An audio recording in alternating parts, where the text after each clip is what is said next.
What's up, everybody? This is the poker coaching study session. Today, we're going to be looking at some hands that Lewis played, then some hands that Josh played, and then some hands that I misplayed.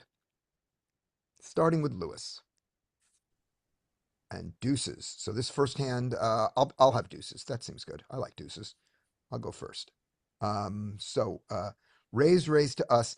This seems like a very good fold. It seems like a very bad squeeze, and it's an okay call. Obviously, we called, and it's not a terrible call, but set mining out of position, not great. Not closing the action, not great. The fact that we could go set over set is unimportant. You know, deuces, threes, fours, fives, they're all pretty much the same at this level. But in reality, fives are better than deuces. All right, so we call. Yeah, I don't usually like I just switched to reg tables, so I'm playing a bit more exploitative than like if I was because I just was playing fast fold, this would just I'd fold this every time, literally Yeah, every time. yeah, But I'm splashing around a bit. These yeah, players are bad worse. yeah. Yeah. So that part of it's good, but it is hard to get the kind of money in we need to out of position to make twos profitable. But you know, we do it. Many people would do this. Hey Mel. All right. So we call. We flop the set. This is what we want. Um, on this ace high board, we could. I don't think I'm going to do it. We could consider bet large and just get called by an ace. And just like when there's no ace like that. But I still think this is a better check raise spot, especially seeing if we get two calls. So the most natural raiser will be the guy immediate to our left, and that will trap the second guy. If we bet out and our first guy raises his ace, the second guy can safely fold an ace before we spring our double trap. So I think the check is the best here with all that in mind. So we check. We hope for a bet. Check, check through. All right. So it is unlikely one of them has an ace. So to get our money, we're going to have to bet small now. I just don't think we can bet large. And if they've got hands like kings and queens and jacks or anything like that, they may not ever bet. They may just call. So let's start with a small bet. Three big blinds, 2.5, 4. Okay, so you go big and just say, I'm probably only going to get one bet, one call from the pairs. So let's make it big. All right, that seems completely legitimate. Let's see what happens. We get a call from the guy and fold. So we're going to put him just on a range of pocket pairs, probably bigger than the 8 since he called 7.5, probably smaller than, and smaller than the ace, and then some ace X that doesn't love its kicker. So the ace X will call a bet of 20, maybe 25, maybe 30. The pairs will call a bet of 15. I think he has more pairs than ace X, so I'm going to bet 15. On the river. Yeah, 20. Okay. If we get raised, the the most the problem is there are two hands that are likely. Pocket kings, which crushes us, and ace king, which we crush. Ace king played strangely. Um, so let's see what he does. He raises. Okay. You want to see? Or we want to talk I first? want to talk first.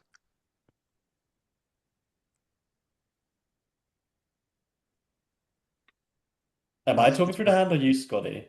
What? I'm talking. You already played it. We know what you did. Yeah. Yeah. So that's yeah. I Oh, the first question is, do we beat value? we beat we beat value, but it's less likely value. Are there more combinations of? That's what I'm doing. Okay. That's what I'm doing. He's got three combos of kings, and he's got all 16 combo. Well, not at 16 anymore. With this, he's got uh the 12 combos of ace king when there's an ace and a king on the board, or the nine. You just got to do this and that. No, he's got the three other aces to have and three other kings to have. So he has 9 combos of ace king, which we beat, and 3 combos of kings, which beat us. Um, there's also 8-8, which is not that likely, but put those in. The problem is that I don't, that it's harder to see him playing ace king like this than kings. Because a lot of his ace king, he bets on the flop. Does he bet all of it? I No. guess the most people call two pair here. Like if he has like ace five, ace two, ace eight. No, I mean, you're gonna raise Yeah, that. most people bet their ace. Most people bet their ace on the flop. And if he has Even ace eight, now, I don't know. Are people still just like betting out of position? I don't know. yeah, out of position to one player when you were the pre-flop raiser. So I think that this is rare. I think this is rarely a bluff. Question is he overvaluing? It's not really overvaluing the ace king. Does he play it this way?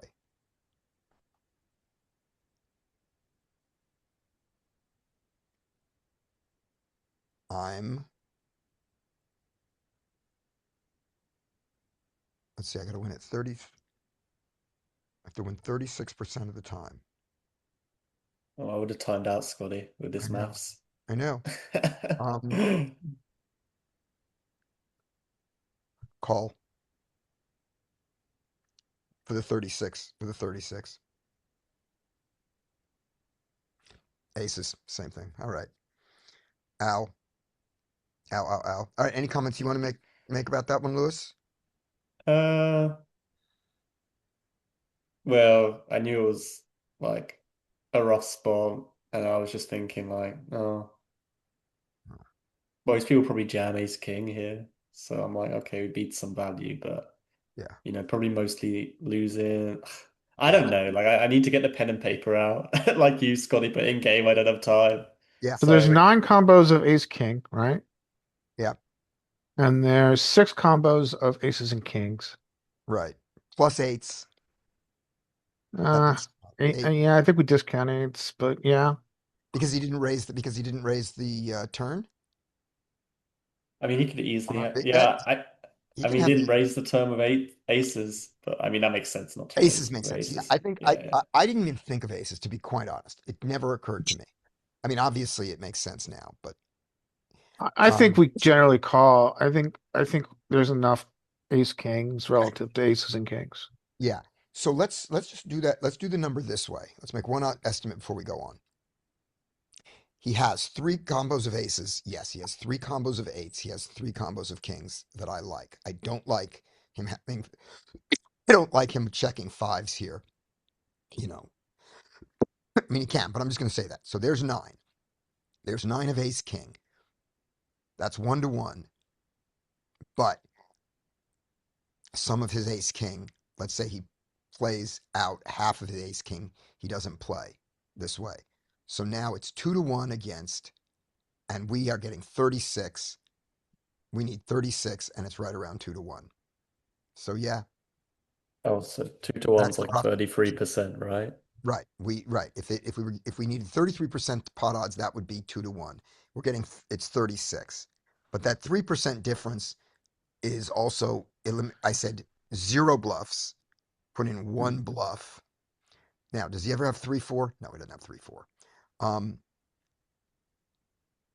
add in a tiny bit of ace 8 or ace 5 played weird, and you get up to the 36.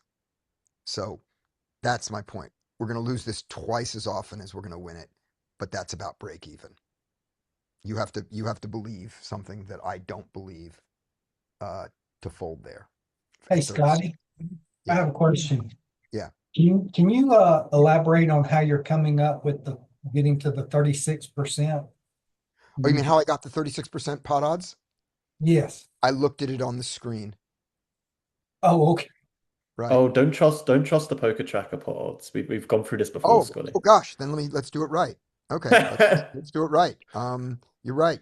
Go back. Just show me that. You're right. That's wrong. I didn't do it because by the way, it felt instinctively like our pot odds were worse than that because of the size of his bet, but then I just believed it. So let's do it the right way. All right. So cramp over to the river. Here we go. Let's do it the right way. So we put in 20. When he calls the 20, that's 40. That leaves the pot at 65, right? The pot is 65. We have to call another 82 over 65 to win. So if we had to call a pot size bet, it would be exactly 33% pot odds. Was it 82 over 1? 82 over uh over the 82 over the final pot, which is going to be 150. Right? R112, 125 plus 125 plus 5. So 82 divided by 150. Why are those pot odds so wrong? How could Yeah, the poker tracker ones suck. Oh my Just ignore gosh. them. Yeah, Yeah, ignore we them. have to ignore them. Okay. At 0.54, I fold. Yeah. Right, because we're not getting two. We have to put in 80 to win 65. I'm sorry, I said that wrong. We have to put in Well, it's we it's have to put in 92 to yeah, win yeah, we have to win 137. yeah, 90 correct. Yeah, 92 to win 187. How did I do that so wrong? I apologize. I don't think it's 187. I think it's 92 92 to win and 137, 138, isn't it? No? 100 112.8 plus 112.8 is 225 plus 25 Oh, I don't think you 225 can. 250. It's 250. God, I can't remember if I always forget if you include your own stack because Well, you've already. it's all the money that's in there. Yeah. You have to put in, if you put in you're going to put in But you're another not winning that. You already 92. have it. No, Okay, no, no. but You're going to put in $92, right? And if you win, you get back for that $92, $250. yeah, I need to Right. revise That's it. my pot Yeah. odds slides. We did the math completely wrong. Thank you for that question, Rodney. So do that. 92 divided by 250. Have a whole Quizlet that people can use for this. I That know. comes in 36.8. 36.8. There you Okay, go. this is a Pot good odds were right. reminder. The pot This odds were is a right. good Idiot. Th- Yeah. This is well, the pot odds on Poker Tracker, right? Yes. Yes. The pot Um, odds were right. I'm an idiot. okay. And Just the a next reminder, hand is if we don't know our pot odds, your opponents won't. So yeah. Well, let's start knowing them. Let's start knowing them, and let's not be me. All right. The next hand is Rodney's. You got oh, nines. we're going hand to hand. Okay. Yeah. What would you like to do, Rodney? I'm going to open this to 3. All right. Great. We also don't hate 3.5, and we don't hate 4, but we do hate it when our hand disappears, when the computer crashes, when we have pocket nines in the small blind. I mean, that was my hand. You said you I wanted Rodney's No, hand. no, Lewis. Rodney's doing your hand. Oh, Doing your okay, pocket right. nines. We're gonna do a few of your hands. just one more question about the last hand, if I may. Yes, Mel. So at the river, what were the pot odds that we were getting? 36. 36%. Yes. So does that mean that Willen's range has to have at least 20 to 25% of bluffs so that our call is profitable? No, because we beat some of what we considered value. That was why. Because we Ah. said, we said, is he going to do this with ace king, played strangely, and ace 5, not played that strangely. Without that, we fold. He doesn't have anywhere near that many bluffs. He might have no bluffs. And we completely discounted a flopped straight. Okay. And we also discounted a flopped set of 5s. We said, oh, we got 8s on the turn. He got kings on the river. And then, oh, right, he could have aces to start with. We didn't think that he does it with 5s very often because 5s unblock the ace, so we think he's going to bet his 5s because he wants to go 3 streets. But his aces, he's got to be afraid. He's got to give us, he's going to bet and everybody's going to fold all the time. He has all the aces there are, so it makes sense. Yeah. Okay. Right. I have a Right. question, no, yeah, back on the previous hand as well. Yeah. So when y'all were going through the method of counting the number of combos, Yeah. how did y'all use that to then determine whether or not to call or fold? Okay, so let's make it let's make it simple. Roll back to that hand just so it's sitting up on the screen. Um, And I let's guess make also, how in the world can you do all of this on the shot clock on when you're Well, you playing don't. online? you can't you Or can the do it live. time. You can't do it on the shot clock. You can do it live, but you can practice it now to get sort of an intuition to be able to Okay. do some of them quicker. All right, so when we get to the river, we're going to make the following assumptions we're going to make these assumptions absolute. And then we are going to, even though they're not, even though there are error bars around all of them, we are going to say he never does this with pocket fives.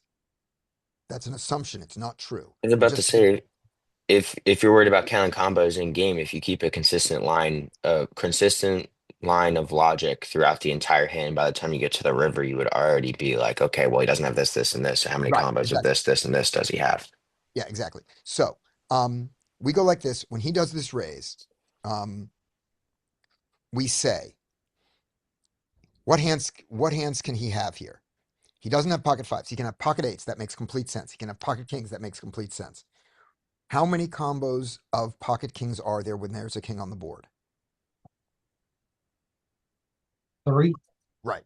So 3 combos of pocket kings, combos of pocket eights. That's 6. Okay. We trust that. Then we don't be stupid like Scotty and we go, oh, he also could have pocket aces. That makes total sense now that we see the line. Okay, pocket aces. That's 9 combos of that. Okay. Mhm. Of How did, value, okay. right? So I there are didn't 9 hear combos of this. yeah, there are 9 combos of value that make total sense. Aces, eights, and kings, and we say no fives. If you want to say he has 5 sometimes, let's give him half his combos of pocket fives and say he does it that way. So now we have 10 and a half. So we have 9 or 10 and a half of those. Okay. How many combos of value that we beat makes sense? Does ace king make sense? Yeah, kinda. There are 9 combos of ace king. Let's say he plays 6 of them this way. Okay. So we've got about 10 value that beat us, 6 value that we beat. All right. Does ace 8 make sense? And ace 5? Possibly. Yeah, 8-8.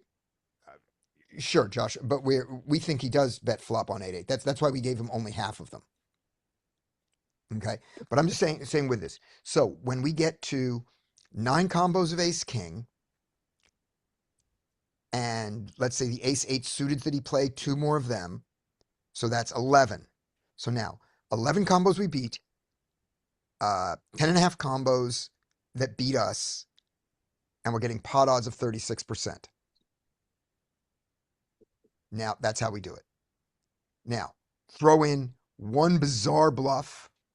I don't know what the bluff is, but throw in one bizarre bluff. And then throw in one insane 3-4 suited. And again, you'll get that we have the right pot odds.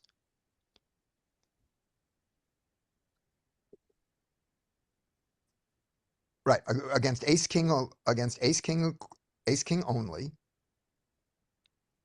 There. That's half of them, right? We have half and half. Now, throw in there also, you know, so you've got him with all of the ace king.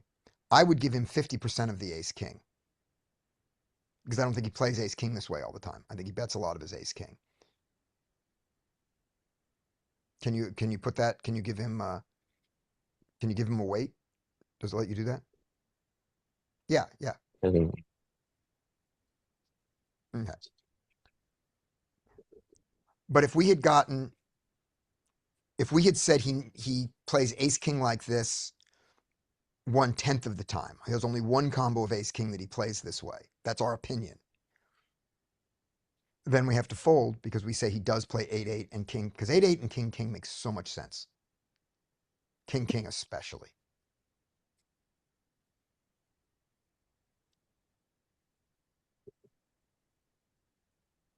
You can do it with suits if you want. You can knock some out just by doing the suit selection. Yeah, I don't know if you can wait Okay, on Equilab, to be honest. okay. I mean, you can see the combos. But does that make sense to everybody? How the counting combos then gives you your answer at the end?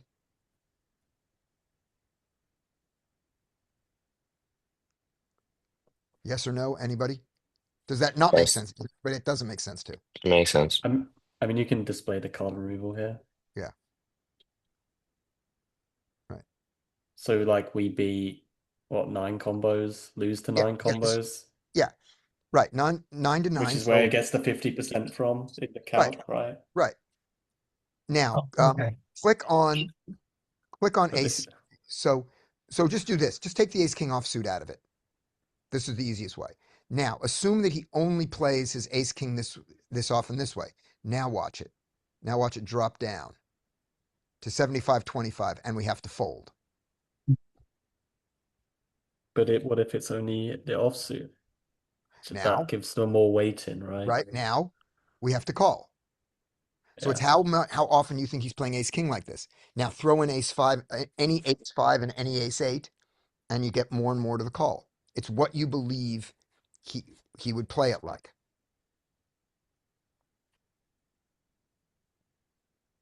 Add in the 5-5 that he's going to play this way that we don't think he is, and it gets worse for us. But again, at the end, I didn't think we were going to win this half the time. I was saying we're going to lose this a lot. We may have to fold. And then I said 36%. Are we going to lose this? Just, just a little bit more than 2-1, or a little bit less than 2-1. And I thought, God, with these combos, I think it's a little less than 2-1. And so I called. All right, pocket nines. Rodney. Yeah, Equilab still a good free software to use sometimes Yeah. for stuff like this. Yep. All right. Rodney, you got pocket nines. Hopefully you won't lose your stack like me. You raised to 3.5, and we love a raise of 3.5. We love a raise of 4. We love a raise of 3. And if you are playing in a game where the standard raise is to 3, that's what your normal raise is, then make your out of position raise to 4. Make your out of position raise bigger than whatever your standard is. All right. You go to 3.5.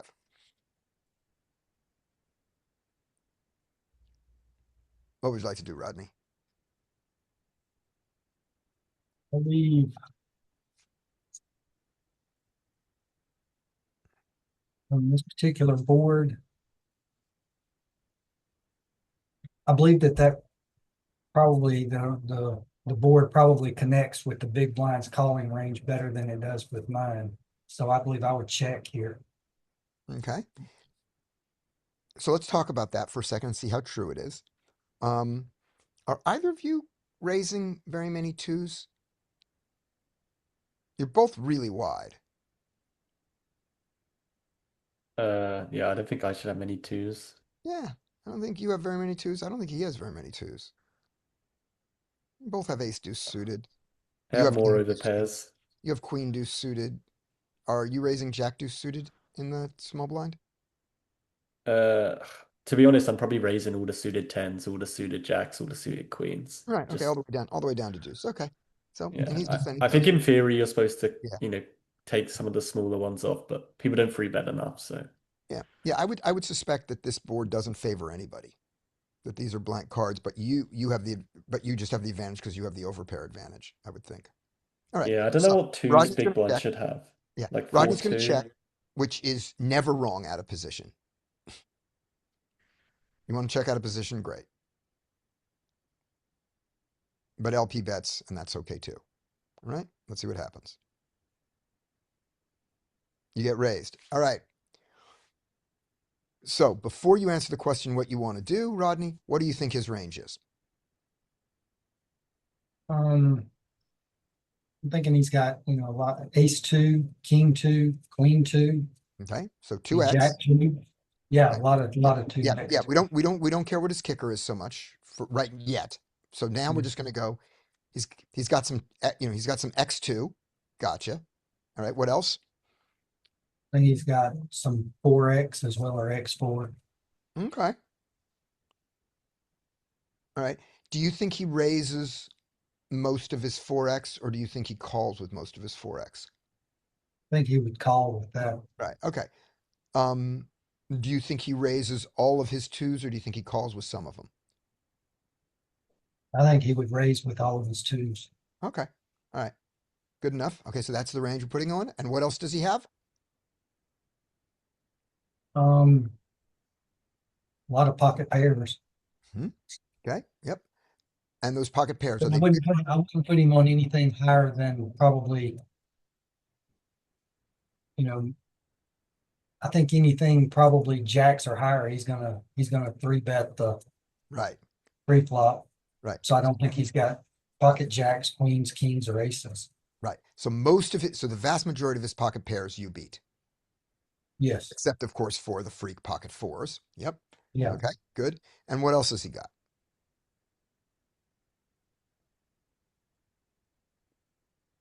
A lot of nothing.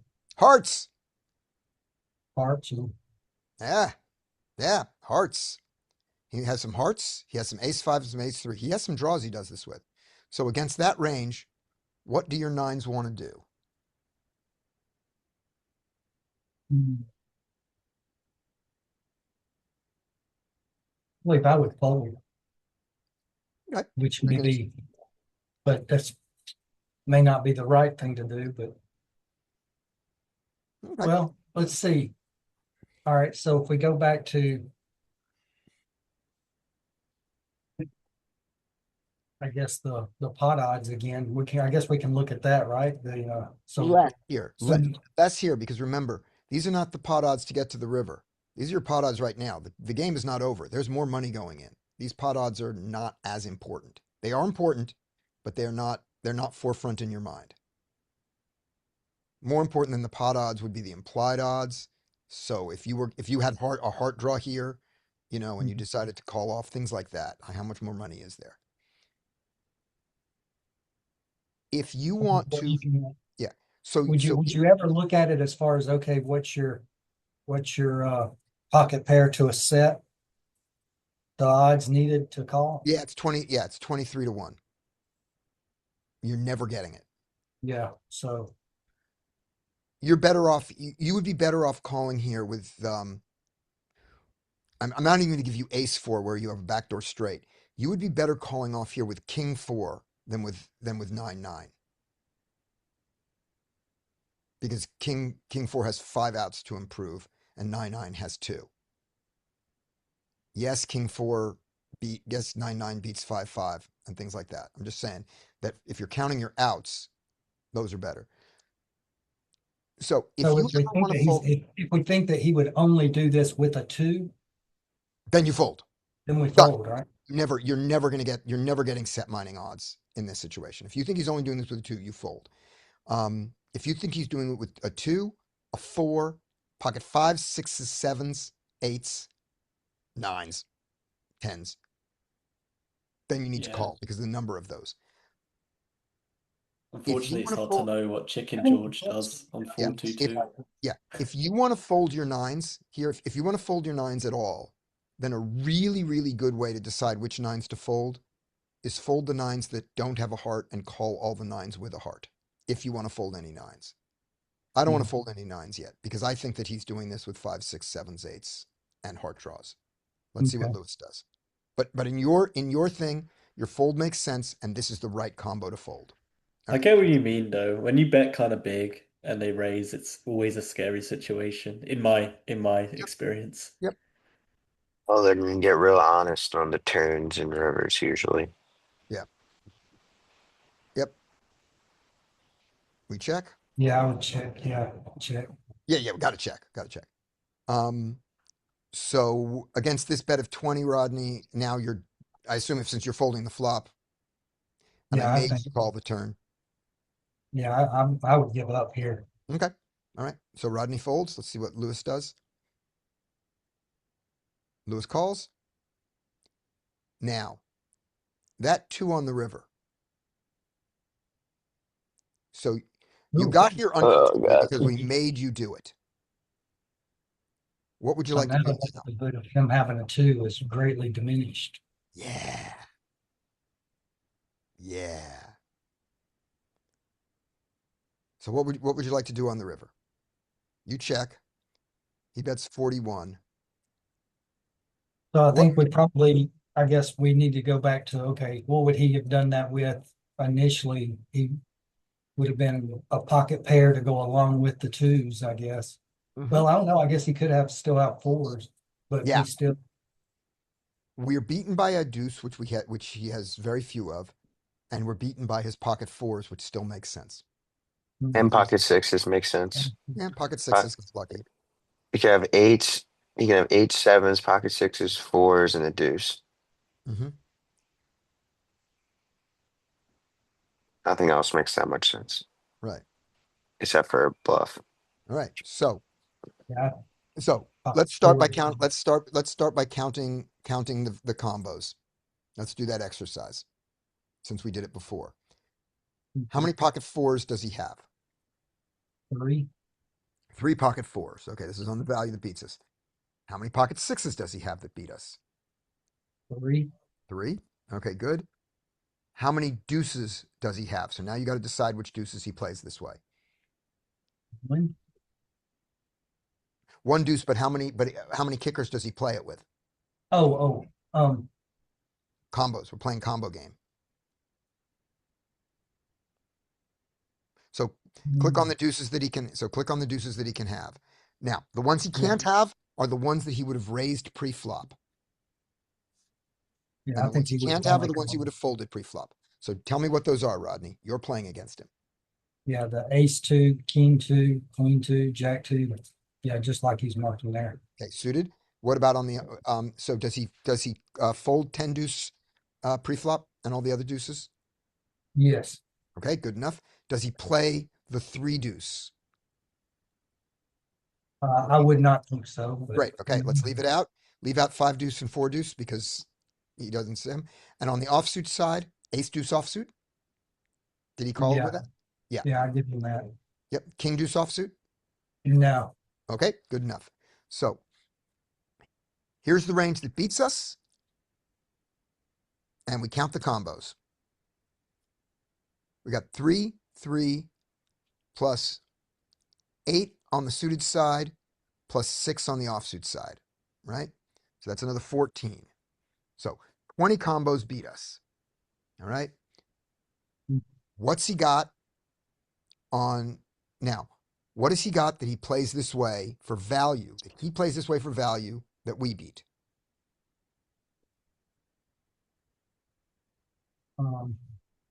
move that out of the way so I can see the Yeah. board again.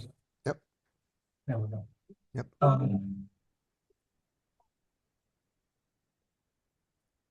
It's going to be all the pocket pairs that he thinks beat all of our ace king that he thinks we're here with for some bizarre reason that he thinks we call 3 times, which is crazy on his point to think. For him to think pocket sevens are good now is crazy. But Yeah, so yeah, maybe pocket eights, pocket sevens, 8 pocket 8, fives. good. I don't 8 know 8, that he- 7 7. oh, It's not crazy. You're betting 5-5 for value on the river to try to get this size. Not 5-5, but sevens and eights. You can get here with flush draws that picked up a pair on the river and now have a boat. Like your ace six of hearts and stuff like that. Yeah, a 6 on the turn. So he's got 8 8, 7 7.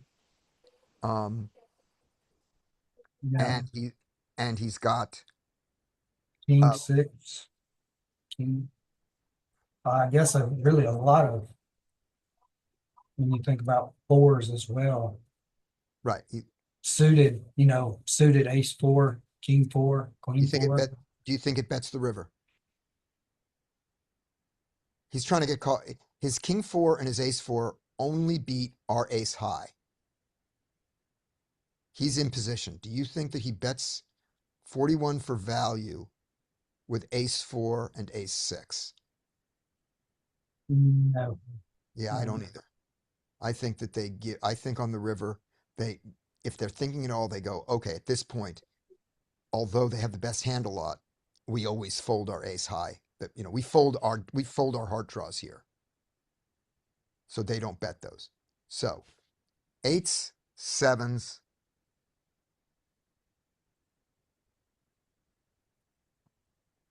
And if we're giving Well, eights, and we don't beat We have pocket Ace nines. six, king six. Yeah, eights Okay, or six. nines. Okay, ace six and king six, and he's got them, and he has ace six offsuit. But did he bet it on the turn? No, he needs to have, No, needs to have ace six of ace hearts. six of hearts. Right, so that's one combo of ace six of hearts. Okay, good. One combo ace six of hearts he's got, and let's give him one combo of king six of hearts. Now, this is all the things on his value side. Do we believe that he plays all those hands like this? No, probably not. Okay, which ones doesn't he? Probably the king six of hearts. Okay, that's fine. I think if he plays ace six of hearts like this, he plays king six of hearts like this. But you are the best player in the world, and your analysis is right. So doesn't do the king six of hearts. All right, good enough. Now he also has some bluffs. What bluffs make sense?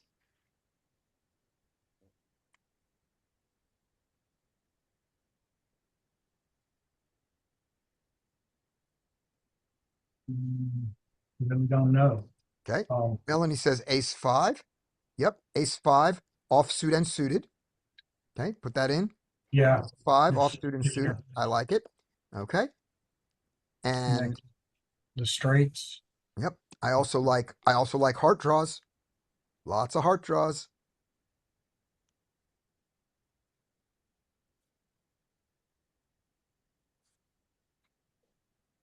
Let's put in a lot of heart draws. Five, six of heart, all the,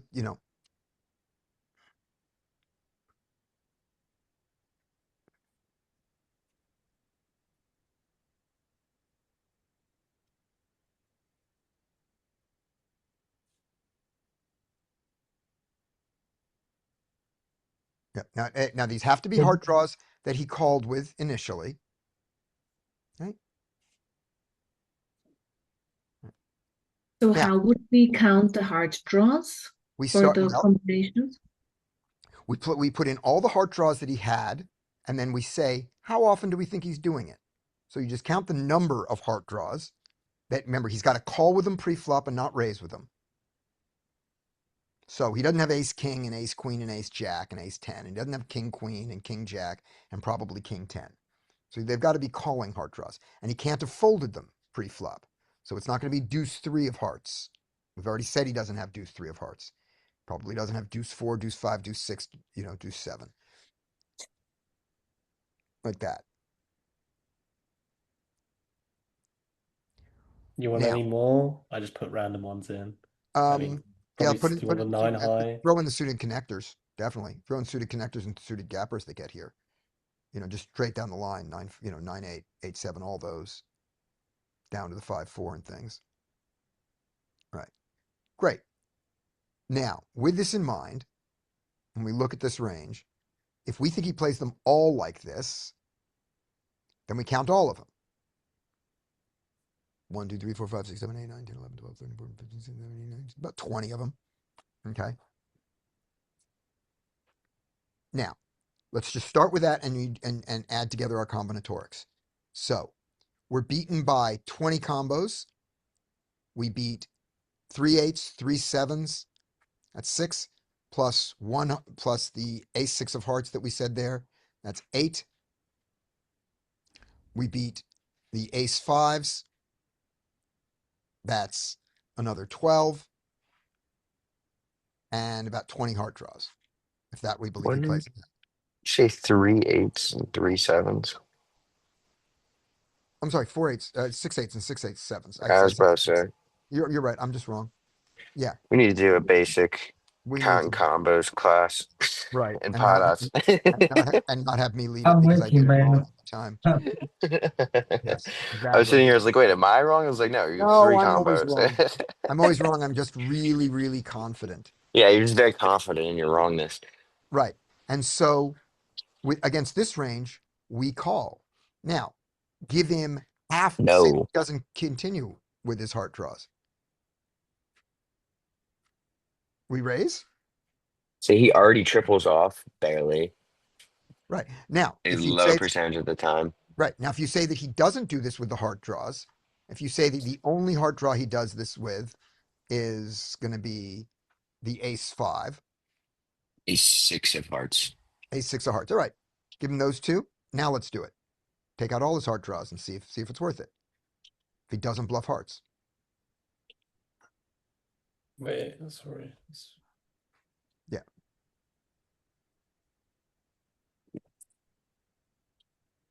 I mean, the other thing too is that I would say I discount tons of hearts because he's in position. In position, he's going to raise off his hearts significantly less than he is from out of position. Just gonna try and realize, so I would already reduce a ton of hearts. Right. But even against this, when we give him all the ace, when we give him all the ace five, we're doing fine. Yeah.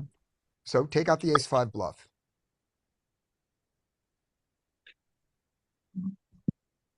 This situation, I don't know what this guy has or what he does. If I'm right or wrong, results wise, Yeah. I would say fold is probably the right play here. You might have just ran into quads. Okay. That's what it looks a lot like. Right. So you think, right, because so your analysis is that he doesn't bet his eights, eights, and seven, sevens here, right? No, I think he does. I think he bets his eights, eights, and seven, seven, but that's a smaller portion of his range. And how often does it like I You don't I think he don't bets think here with this? yeah, I don't think it's like he raises in position raises his pocket eights and sevens. It's possible, Okay. but that's 6 combos, 12 combos, and he has plenty of combos of sixes and fours. He's not doing this with fives. Even fours, he probably doesn't do this with. His most likely thing that he's going to be raising on the flop in position with a flush draw on the board is a two. Okay. Because fours have nothing to protect against. Sixes are make more sense. So sixes and then eights and sevens make sense. I just think that the way this is played, I mean, you'd have to see. Ah, shit. It's really, I don't know. Flip a coin. That's what I'd I say do. that he has Right. enough eights and sevens for you to call. I All think right. he has So enough eights and sevens. so let's do this one more time before we go on. Is with this in the hand But does range. he go this big for value with eights Right. and sevens on the river when you can still be holding a deuce? Yeah. Probably not. So So in his I, hand s- range, just give him 8-8 because that gives him half the eights, eights, and seven, sevens. yeah. So Okay. he's got 3 combos then, So instead of or 6, six 6, 3, combos. 9, 9, just give him 8-8 and 9-9. Cut out the sixes and the sevens. Okay, good. Leave him with I'm sorry, cut out the sevens. Give him a 6-6. 6-6 makes total sense. And his 4-4. And this is small blind versus big blind, right? Yeah, he's a big blind. Right? And And you single raise. right. And He has way more deuces than we've given him. okay. Suited combos of deuces. Like they're going to play a wide range of suited combos if he's a fish. Okay. Let's start with this one and then we'll add some in. So evaluate this range here. He looks pretty tight so far, but it's only 43 hands. Yeah, yeah. Hit that, evaluate it. Yes, Do we'll you do want- Josh. We'll do your hands next, since we've spent an hour on each of these hands. Again, my math is wrong. What do you want me to give him, But Scotty? just evaluate. Just hit this evaluation on this range that's sitting there. Why does it take it so long to evaluate when the whole thing is there? Wait a minute. Is this doing it? Hold on. Is this not evaluating the board? This evaluate should take 10 seconds. I mean, it should not take 10 seconds. This should take a second. It's done. I think it's evaluating. Is it counting the board? Or is it No, doing I mean 9-9 it was against this stupid range? because in the last time when we did deuces against aces, kings, This and is. and ace king, I don't know. I haven't used this. I think I it's think fine. this is. I think we've set this up wrong. I'm just saying this because it should just instantly give you the answer. Why is it? Hit Let me enumerate just- all. Hit I mean, enumerate all and hit Let evaluate. me just give you like I can just put the nut low in and then fucking it's what 750 is the nut Yeah, low. just off. Lose it. Make sure we have Yeah, 0. 0. Okay, it's just doing a Monte Carlo for no reason. Okay, good enough. So back to our 9-9. And it's without hearts. There we go. There we go. Why you takes you that long? Okay. Give him now. Last thing, let's give him Brian's range. And even now, we call because of, even though he beats us more often. So, Brian's range, all deuces, A lot. I would say you could remove like 7 deuce. Everything but 7 seven deuce. deuce. There you go. I mean, yeah, it's in the big Yeah. blind. I don't Yeah, know what let's the see it. players is, but Yeah. they play a lot of hands Yeah, let's see how out of the terrible. big blind. Let's see how terrible this is. 35 still. Yeah. Yeah. Yeah, I Still a mean, they're all call. one All right. combo All right. compared So, to the pocket with that in pairs. mind, Rodney wanted to fold on the flop. Rodney wanted to fold on the turn. But when the deuce comes on the river, See, that's the problem too, is if you're like, let's say you ranged him down originally, how much does the deuce actually make your hand better? much because you gave him, because he had more, because there were more deuces left. Every one of these deuces, these suited deuces, doubles without that last deuce coming on. Yeah, that's true. And those are the So he ones has that beat you. Double those, and you start, and you have almost no value targets left. hand position is almost always value. All right. So you call. Yeah, but you beat some value. You Yeah, I call. guess you could beat eights and sevens and stuff. I guess you can make the call pocket fours. Makes Pocket sense. fours. Makes total sense. Yeah. Those were the ones we did. All right. Let's look at let us jump to Josh hands. I hope we're not training people to be The only coin stations. well, the only thing I was saying on the back, the problem with that is that when like on the river, what are they gonna go for val? Like I'd say they go for a smaller size with eights or sevens on the river. That's what makes me think I don't That's want to call. right. Is that So, I don't think they're going for that size with right. eights or So we take, sevens. so we're looking at that size. We cut out half of them. Maybe we needed to Yeah. cut out more of them in your estimation. But remember, when we see those fours, that isn't evidence that they don't ever have the other hand, that our frequency. Yeah. No, it's not. It's just that I don't think they're tripling off on a triple board like that with a heart draw, and they're less likely to raise their heart draw in position in the first place. Right. And we cut those out Yeah. in that And last. then even straight draws and all that shit. So I mean, what do we have? We cut all that Not out. much. It was yeah. Okay. Josh. Pot odds don't matter if you know you're beat. No, they still do, Brian. It's how It's true. it's how often are you beat. That's the difference. Are you beat 90% of the time, or you beat 99% of the time? And the pot odds tell you when you're beat 90% of the time when you should call. Fair enough. Yeah. But it's still, you're going to lose 90% of the time. You're up, Josh. Give us a hand.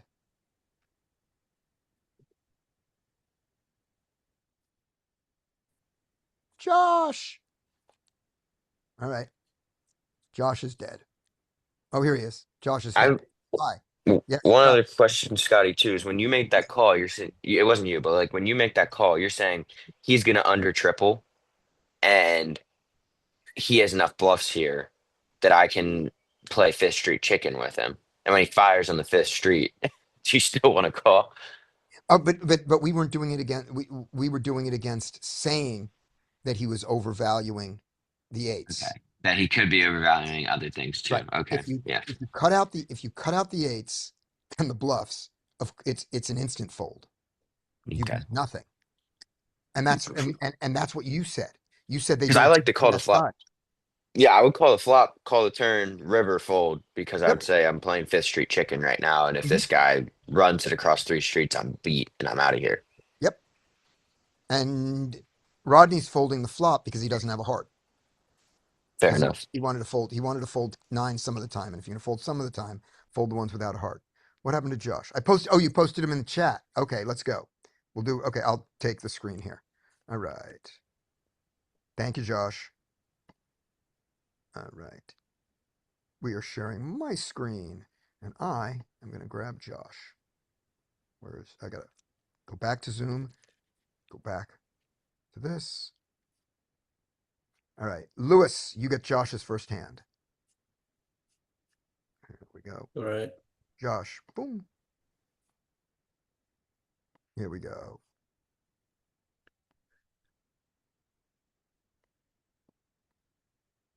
Limp from the small blind.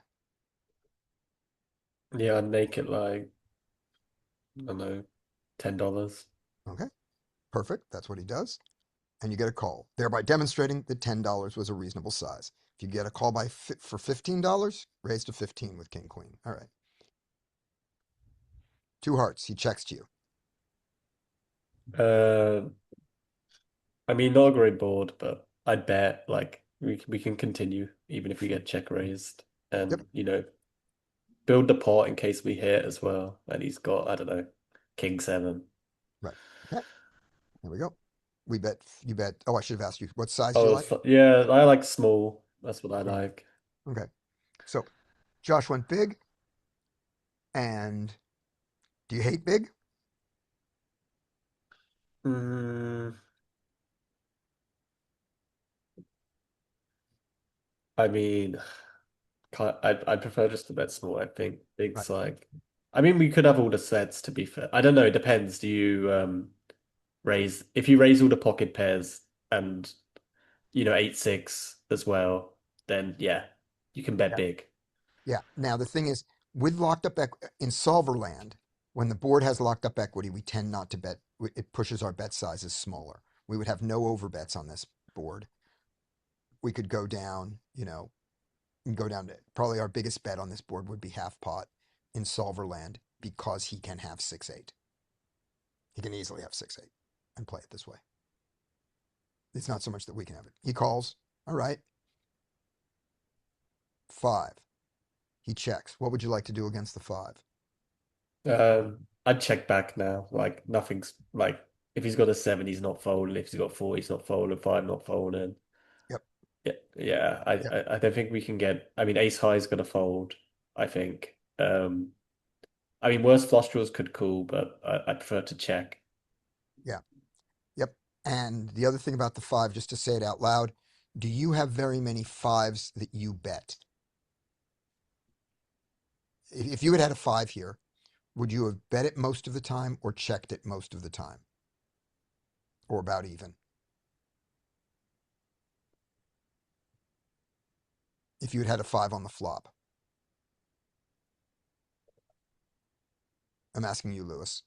Oh, if I had a 5, If you'd what had a would I do? 5 on the flop, would you have bet it or would you have checked it? I probably would have bet. You would have bet? Would you have bet this size with a 5? Yeah, it's fine. Okay. Um, so in your thing, you bet most of your 5s here. When he has a 5 here, does he bet it on the flop? Does he check call it or does he check raise it when he has a 5 on the flop? Mostly. Oh, most people just call. Yeah. So if it were me, I would check some 5s behind, and if I bet them, I wouldn't bet them this size. But he calls all of them. So he now has way more 5 than I do. So so I like to check a lot. Hey, the river's the ace. He checks. What do you want to do? I'd give up because he could just float with some ace high, which won't fold. I think this is just like a give up. Like, I mean, we kind of want him. Yeah, it's kind of hard. What we get him better to fold, like an 8. Like, I don't think any pairs folding. Okay.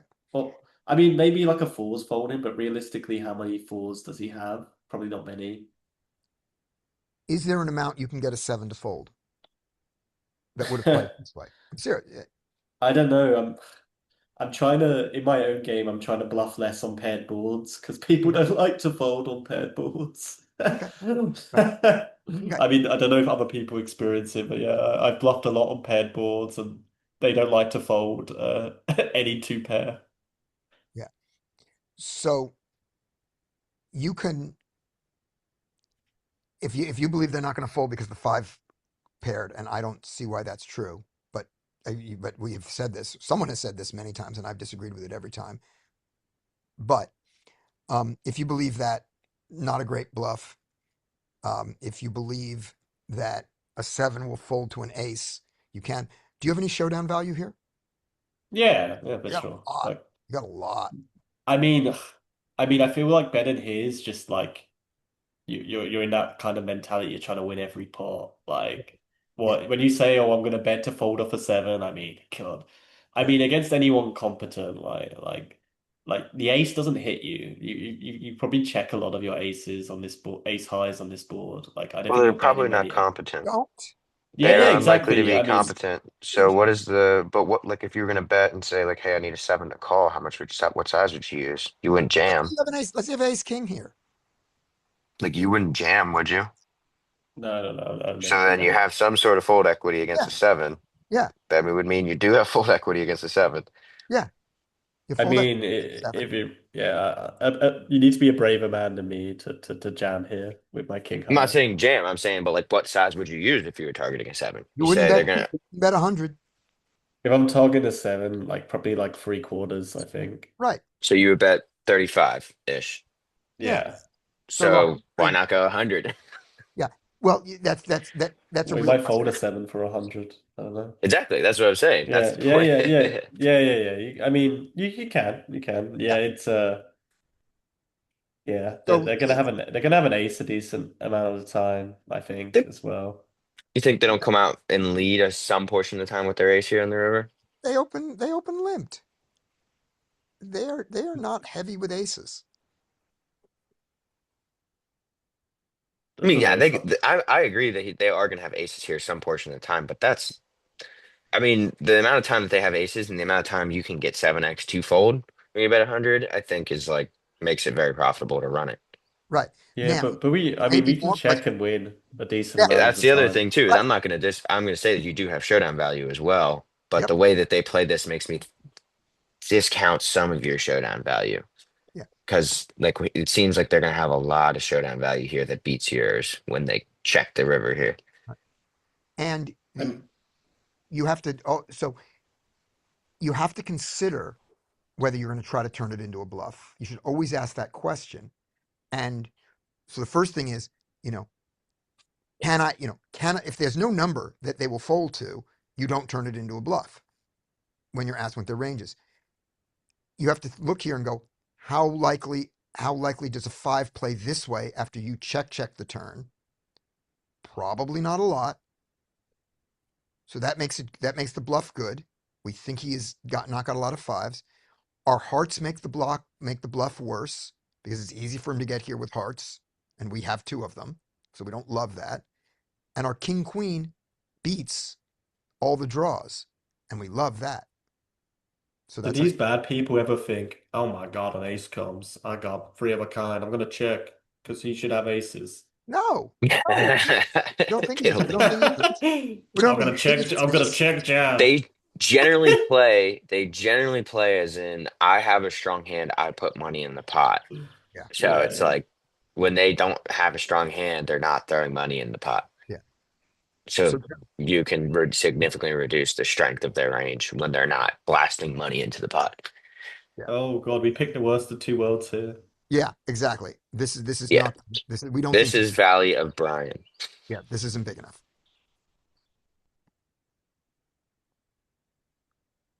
A four called off. We think we called off with a four. But it's not big enough. It's the size. Yeah. 10-4. That's a standard one, isn't it? Yeah, yeah. Okay, let's do the next hand. Next hand up is after Lewis, after Rodney, is Josh. It's Josh's hands. It's Larry, but it's Mel. Mel, because Mel's going to go to dinner. So Mel, the next hand's yours. Then Larry. All right, here we go. Next hand.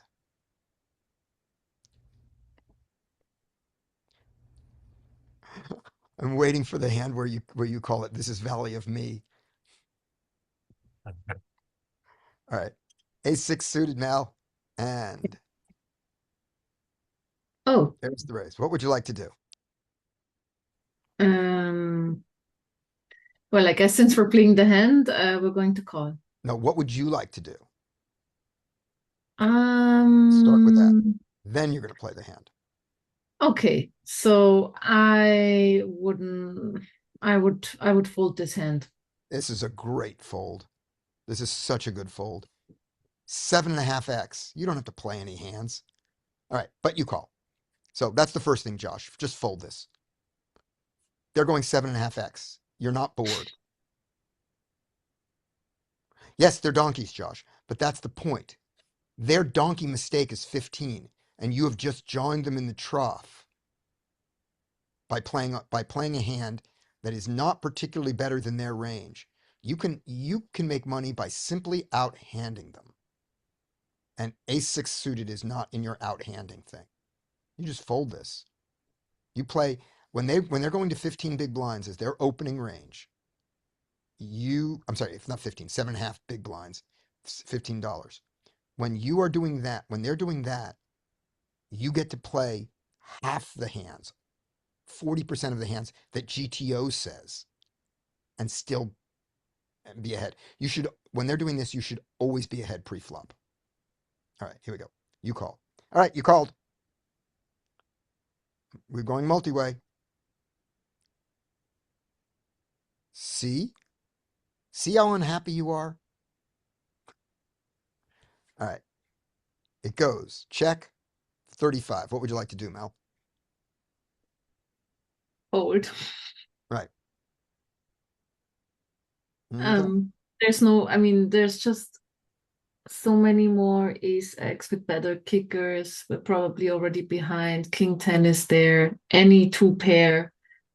We only have a pair with a very bad kicker. Right. And then the question is, even if we call this bet, like what's going to happen on the turn and how do we react to a second bet? Right. Exactly. Yeah. And let's say we get a 6 on the turn. How confident are you have the best hand with two pair? Quarter confident. Exactly. You're Well, confident it enough. depends what they do on the turn, right? Yeah. You're confident enough Yeah. that you may call down against two medium-sized bets, but you're never raising. No. You're never confident enough to raise with your 6, and that's the best card you're going to get. Yeah, because my relative hand strength did not improve. No. Yeah.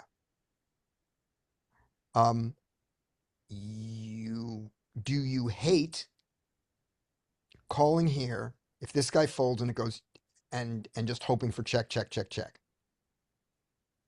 Possible, but if this person already leads out on the flop, I don't think it's going to get a check, check on this flop structure.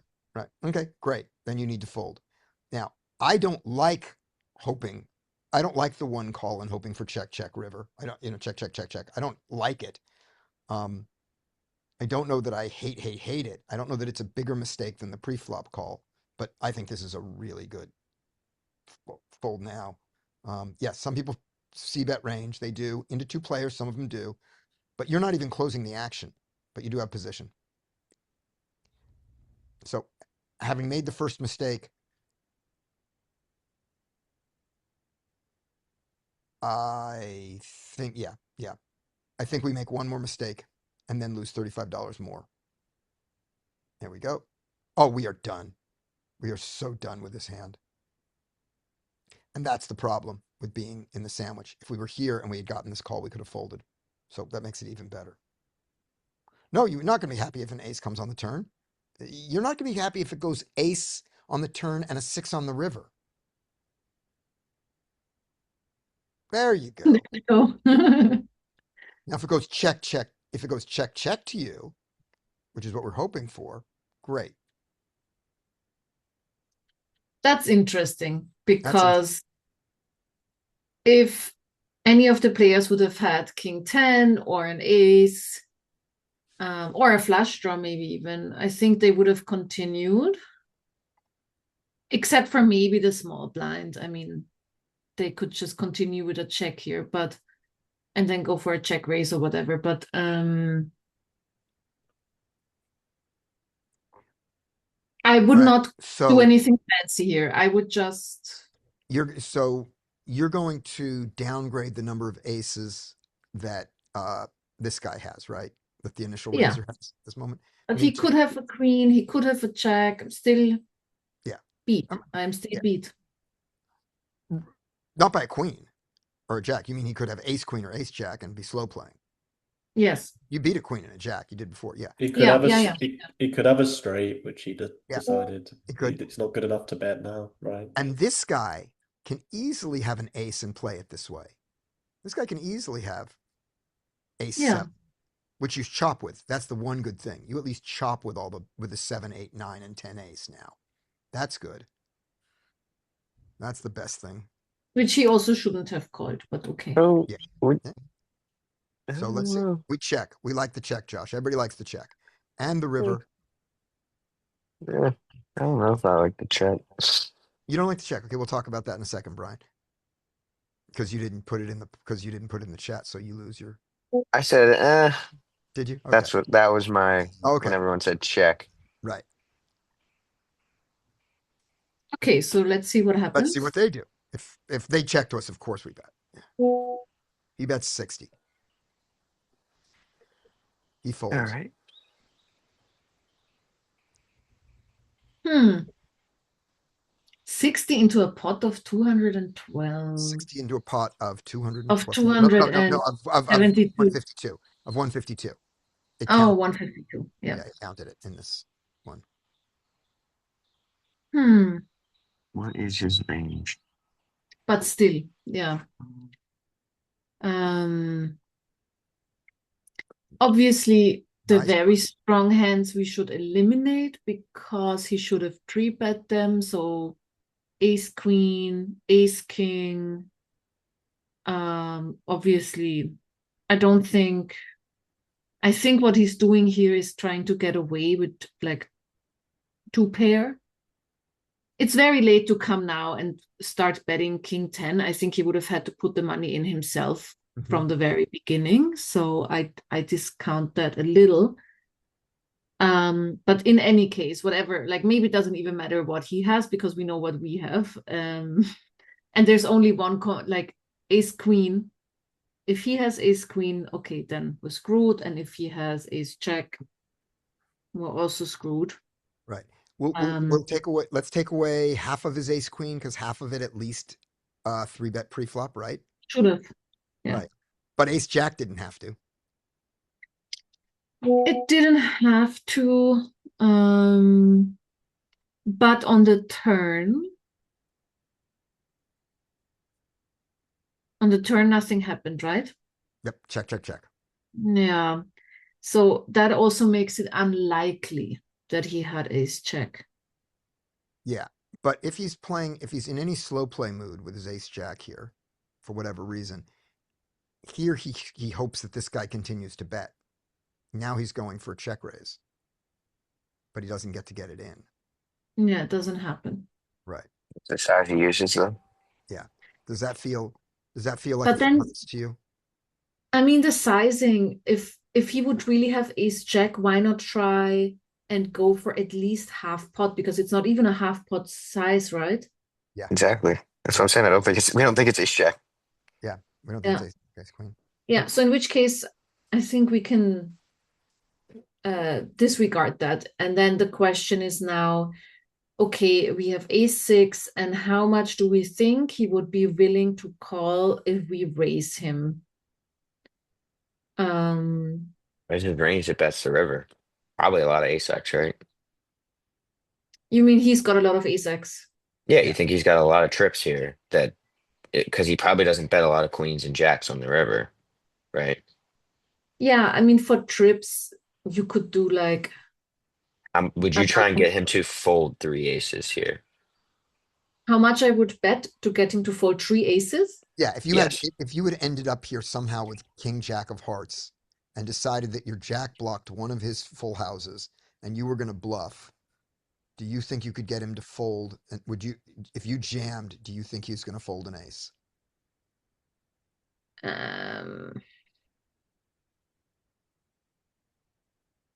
No, I think like you would need like, because we have 350, I think you would need at least 400. But even then, like it is so unlikely for him to think that we have an ace if he has an ace. Yeah. So Yeah, so that what gives would you do with value your here? answer. So that gives you an I answer what would you do with a full house. Jam. jam, yeah. Yeah. Now, Mike goes to the small raise to get called by trivially get called by all aces, and then folds to a rejam. Considers if a jam. So that's Mike's play. All right, let's But see. if he has, but it only works if he has trips. If he has a 2 pair, I think our sizing would need to be different. Yeah. Do you go right? Do you get called And by? then You get called Do you by. think they call with Queen X here on a min click? I mean, even a min click looks strong as hell. I mean, this is NL10, or what is this? 1-2 live. 1 to live. Oh, okay. I think if you make it like 120, I think they would. I think there's a possibility they would call it. But Yeah. do you think they bet a lot of their queens on the river here? Is my question. Yeah, probably. In the two players, probably not. Yeah. So I'd say No. I'd only target ace X and jam. Yeah. That's what we do. And Any- sometimes you can fold. Yeah, probably. Yeah. So Oh, we now think it was. no, We think no it was ace. full of shit. Yeah. Okay. There we go. So let's go back. Brian, you wanted to bet the turn. Yeah, I mean when they both check, we already think I would reduce player to my left's 2 pair.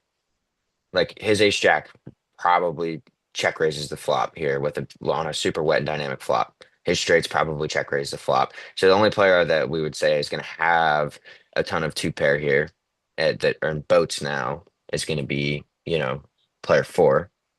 And there's still inelastic hands that can continue here. Like a queen is not folding yet when the on this ace. Right. And I'd size down for draws because the draws can't make the nuts anymore. So I would still bet here. I think that they just Okay. told me that they have very strong hands and very weak hands here. And I think I'm good enough to get away from it when I know I'm beat on the river if I have to. But I also think there's plenty of value targets that I'm not going to get paid by on the river. All right. So on the turn, you bet how much? Um, how much for flush draw queen eight? I bet probably 60 on the turn, actually. 60 here, trying to get target queen X and flush draws to continue. I mean, it's given a really good price to flush draws, so maybe if you want to, you could size up for targeting flush draws, but they're going to be they're going to start to become pretty um elastic whenever that board pairs. Okay. So you bet 60. The small blind calls you and the initial raiser folds. All right. There is now in the pot, there is 270. 272. The river comes to 6 and he checks. What do And you you have 290 behind, 6 on the river. So what was his range? His range was ace X, queen X, and flush draws. We could go kind of small, targeting queen X. The other question is, do we think that ace X donks some portion of the time on the river when we get a 6 on the river? I feel like it does some portion of the time here. I never So would. maybe what? I never would. No, you wouldn't, but I'm assuming this is a fish, and a fish is Yeah. terrified of not getting paid. Yeah. But yeah, I mean, I would go on the river. You could go then on the river in this situation. You could actually consider going really small to get ace X to raise and queen X to call, or you can just go for gold and jam. Okay. So let's do the really small range size. How small? So we have 270 in the pot. I would say, how much do I need to bet to get an ace to raise off and a queen to call? I might down bet to like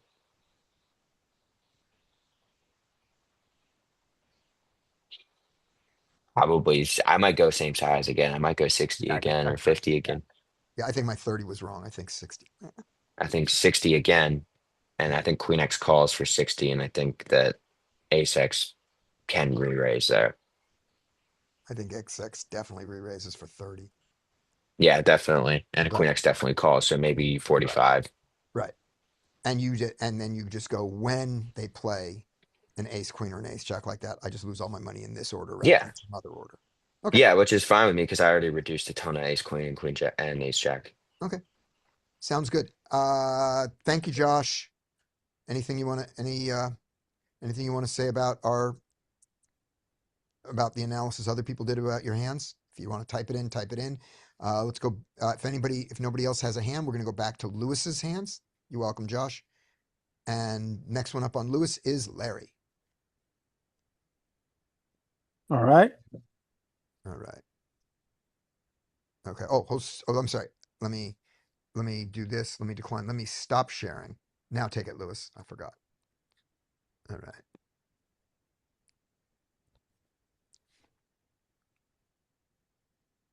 Now we have 9 9s with the 9 of hearts. Good. That's what we needed last time, so we could go broke more comfortably against the pocket fours.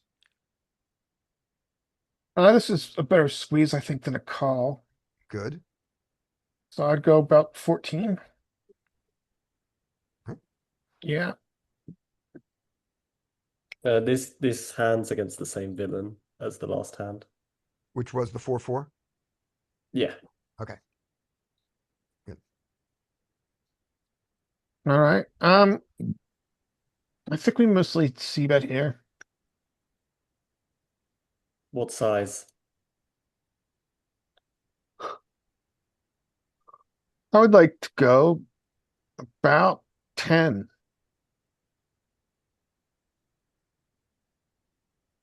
Do you see bet range here, Larry? Or are you gonna check some stuff like ace king, ace queen? Um, well, what textures would I think like a 9 high board, like a 9 high board, especially 9 high connected, we could check. But I think this I'm- texture allows for betting. I mean, against this archetype, he seems on the tighter side. We're not expecting many 6x's, right? No, we're not. I mean, this is a very interesting spot. Well, I think his range is a lot of implied out hands, like 5s through 10s, 5 through 9s. Although it's hard for him to have 9s, obviously. So, and maybe pseudo connectors, but he is very tight. So, yeah, that's what I think his range is. Well, this is interesting. So,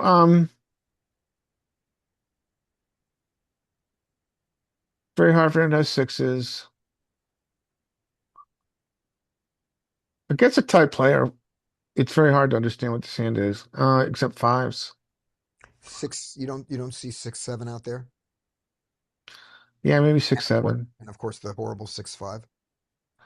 Yeah, we can overfold against this type player. 16-10 over 68 hands. We can it's a significant overfold, but we can overfold. Okay. So you folding everything? Folding aces? No, I'm not. I'm folding. Where's the I'm not line? folding aces. I'm folding this hand because this is the kind of hand we want him to have. His size is very small too. Right? It's not a very a very convincing imposition raise size. Sometimes he's Yeah, going to be doing this because this board misses, but I I think this hand has less value than aces. I could be wrong though. Well, of course it yeah. does. Of course it does because his double flatted, right? Yeah, so you shouldn't have tens, jacks, No, that's maybe what I'm saying. tens. So he probably doesn't have aces or kings or queens here, right? But he can double flat jacks. He can certainly double flat 10s and 9s, 8s, Yeah, 6s and 5s if he wants to play them that way. Of the pocket pairs. So that's why aces is better, is you beat the jacks and 10s that you don't. I would say that aces and kings are the same hand here and probably yeah. queens. The only reason to call is because his size is very small. Yeah. Mike And see what points he out, does on turn. Mike points out, and he's right. You do have a backdoor straight to the nuts, to the second nut, Yeah, it's true. compared to 10-10. It's a very strange play though on this board. Yeah. Personally, I don't know enough about this guy, and like I just find it a bit preposterous to fold for this size. Yeah, I So think I call. calling is fine for this size and see what he does on turn. There we go, All Mike. right. There's Mike straight. And let's see what he does. So now he downsizes a little bit. I mean, so our hand is a pure bluff catcher now. I, but now that we're here, what does he have? This must be like, maybe it's ace six suited.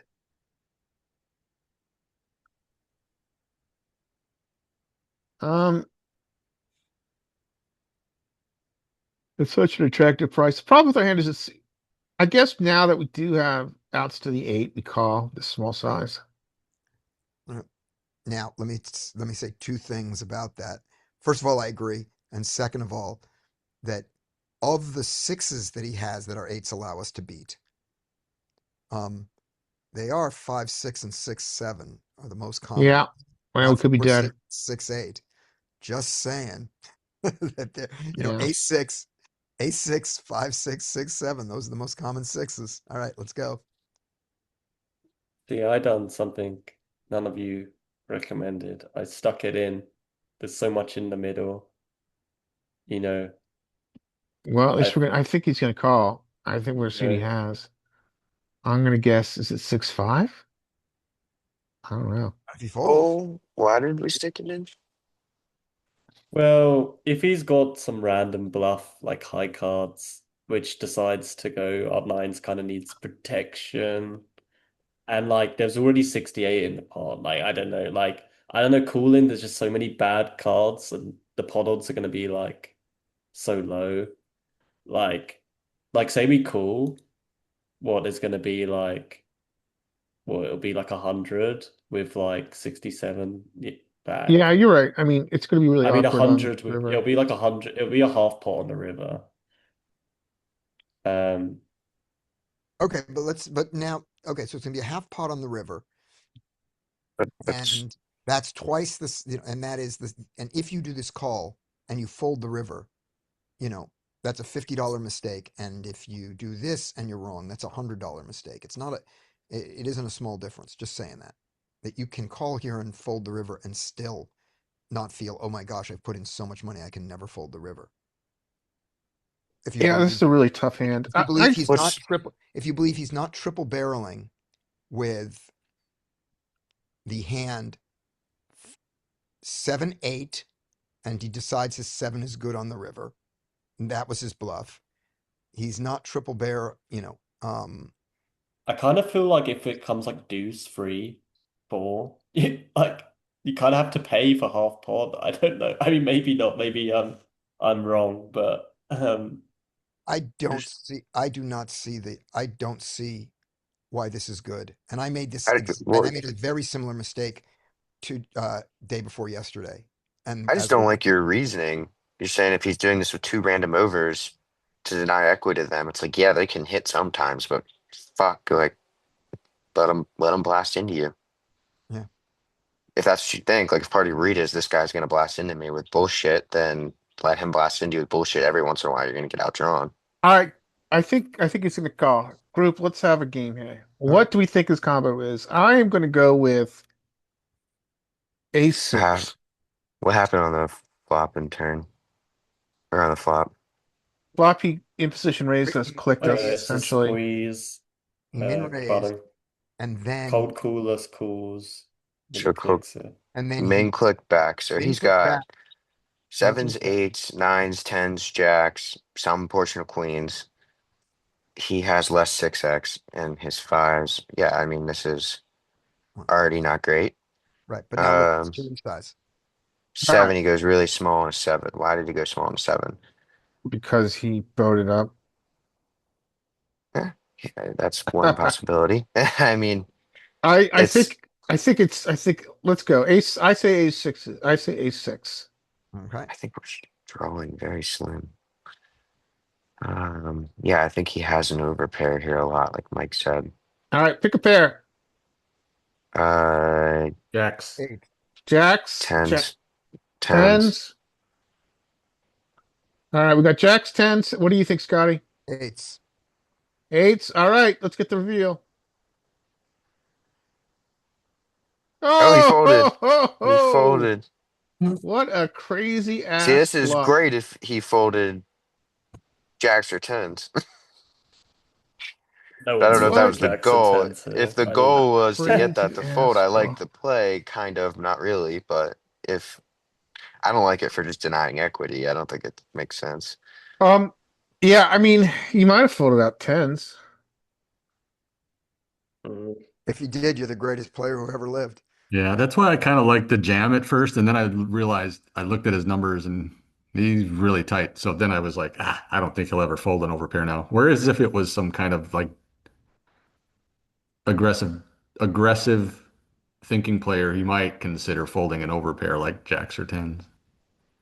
Yeah, that's why I don't get the jam. The jam seems kind of like you getting called by better and folding out worse.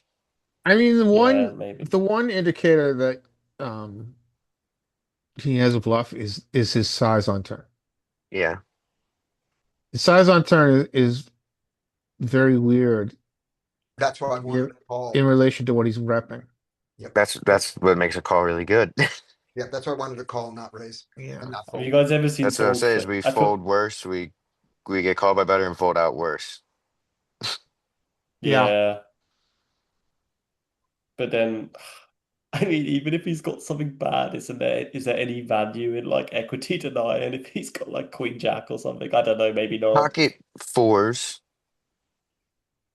but one of his outs gives you a straight, Yeah, and I don't know. It seems like not being an asshole, but it seems like you did this play because you were like, I don't want to have to deal with the river.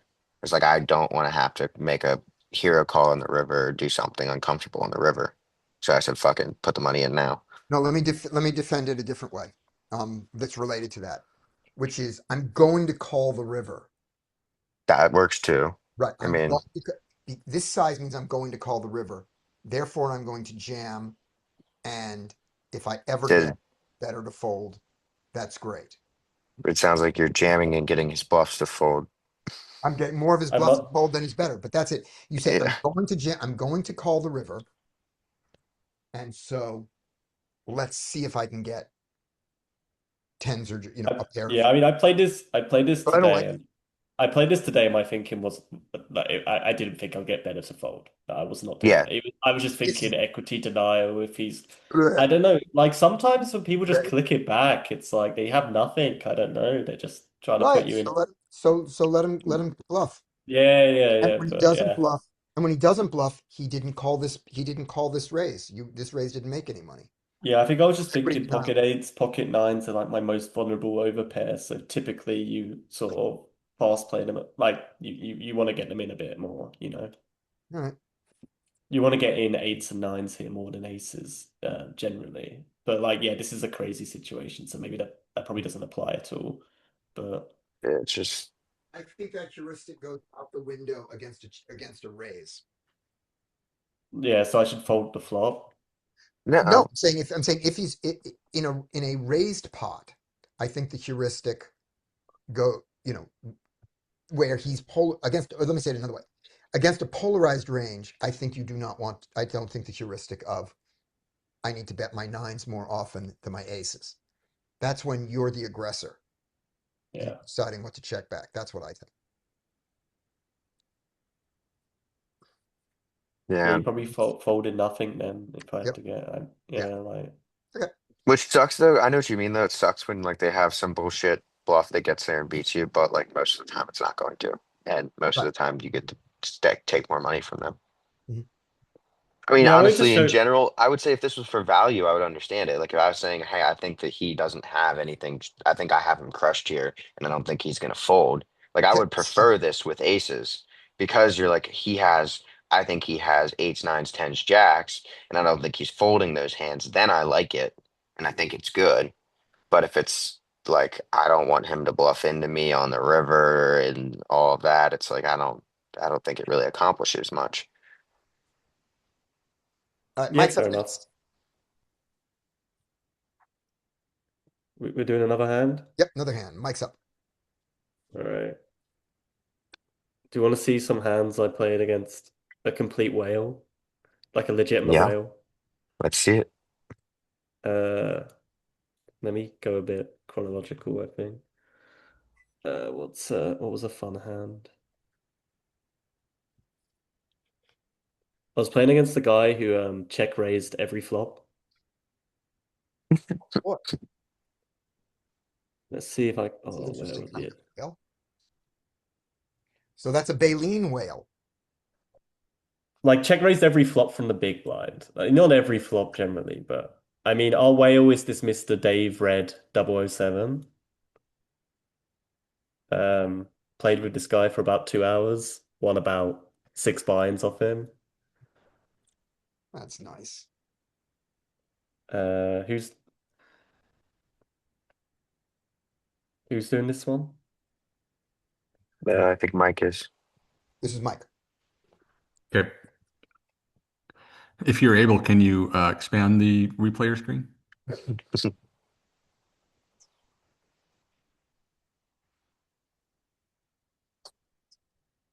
You want it full screen?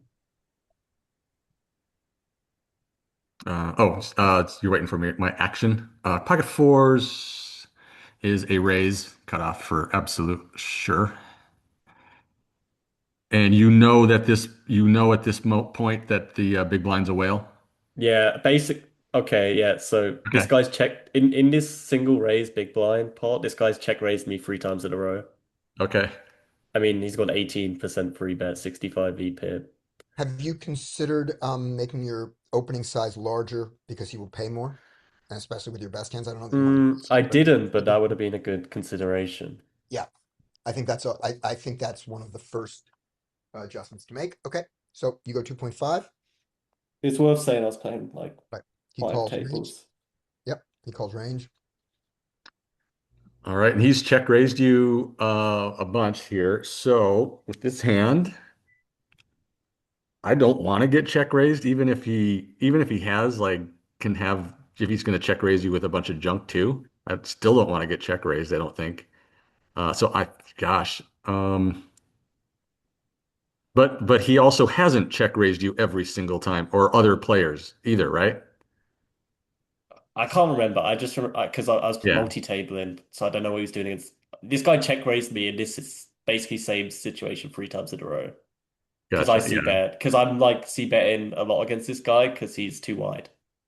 I think I would just I would check back here. I wouldn't fault a bet for kind of a hybrid equity denial, but I really not wanting to get check raised, but I would check.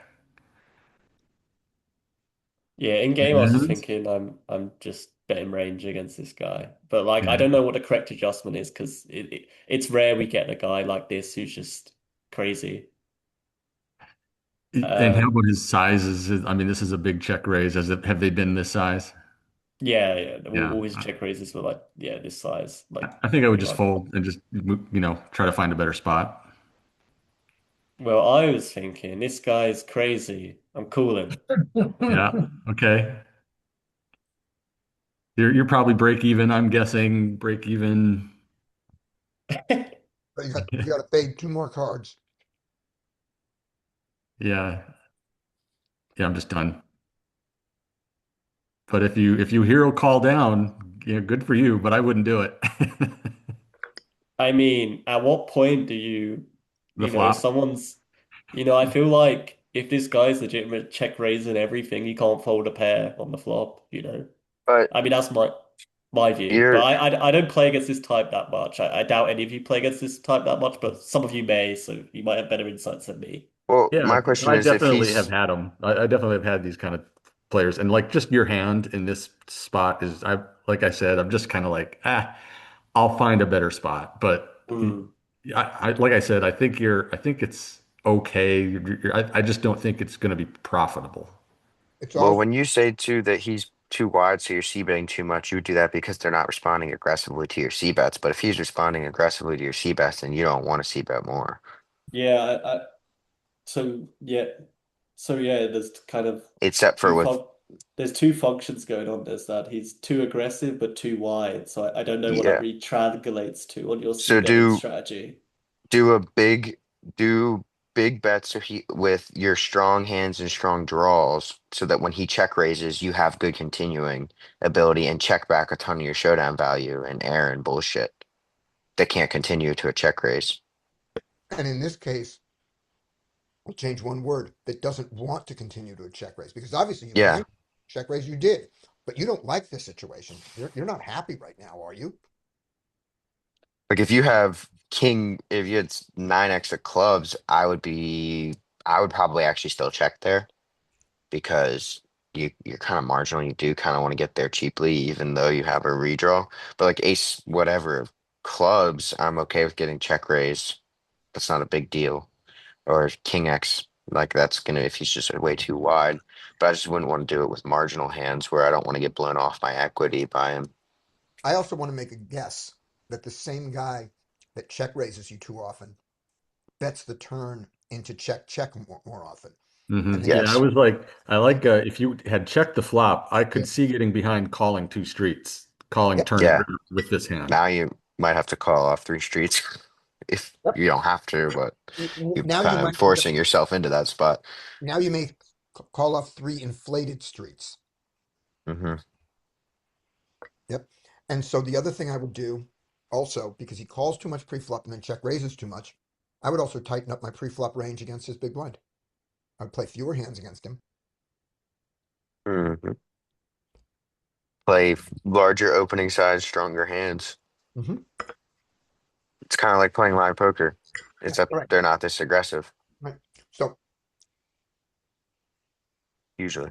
you call. So you did you call or did you like jam as a bluff or something? No, I cool. I mean, there's a lot of Okay. draws, like lot of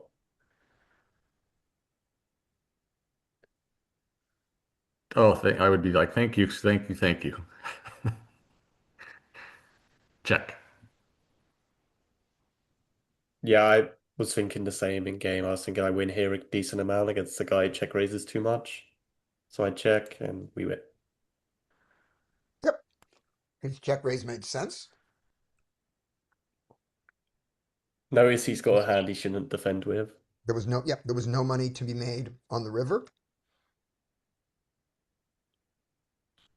But now we know, you know, You could have he this hand may have he gone. decided to check ace high. He didn't want to bluff here. Yeah, this hand might have gone if you had gone check. He probably bets the turn. Probably less money. You make less money, but you risk less. And on the river, he probably gives up. Yeah. I mean, we'd have to call the turn if it Yeah, goes check and he yeah. bets. That's Yeah. that's your intent of go when you check back there against this guy. Team makes a maybe decent point of play more hands because they tell you when they have something in their 3-bet and overcall trash. Oh, this guy was free betting as Don't well. tell you they have something in your three bet. That's the problem, Dean. This time he had a flush draw, but he's doing it all the time. They don't tell you what it is. He's talking about pre-flop. Right. I'm saying this guy doesn't tell you because of his massive check raise frequency on the flop. You don't get information from that. That's the Well, he's saying pre-flop, you get the information of how strong their hand is. Like they're gonna overcall with trash, like 4-8 suited, and they're gonna 3-bet more with all their strong hands. So you right. can But that open. He's saying open wider, fold to 3-bets, and get to more flops with a bad player that's too aggressive.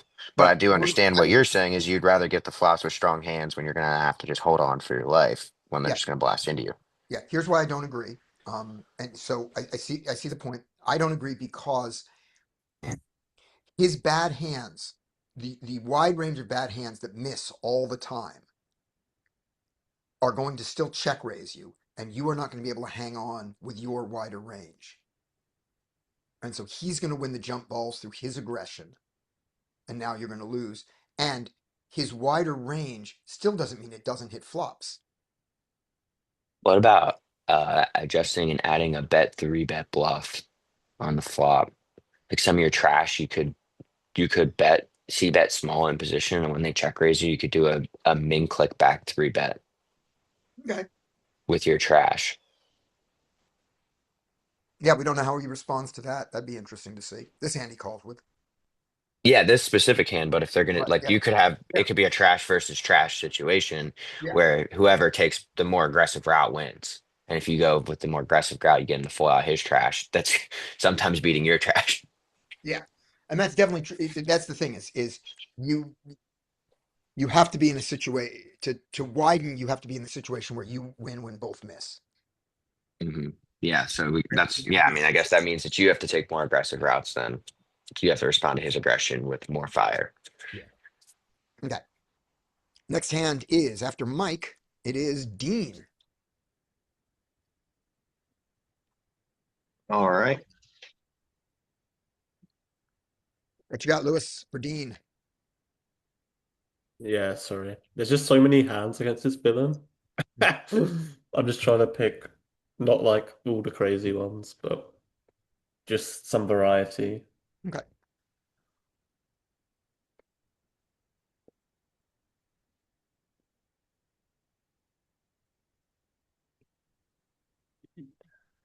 All right. Dean, you got Jack 10. And did somebody post in front of you or did they limp in front of you? As opposed to limp. It's a limp. Okay, great. Yeah. All right, here we go. I'm guessing we're raising it. We don't live behind, right? I decided to raise this time. I think you can limp. Should we ever limp behind? I don't want to limp with this combo ever. You can limp with like some low suited aces, maybe Mhm. some suited kings, some low pocket pairs. That's kind of my limp back range generally. Yeah.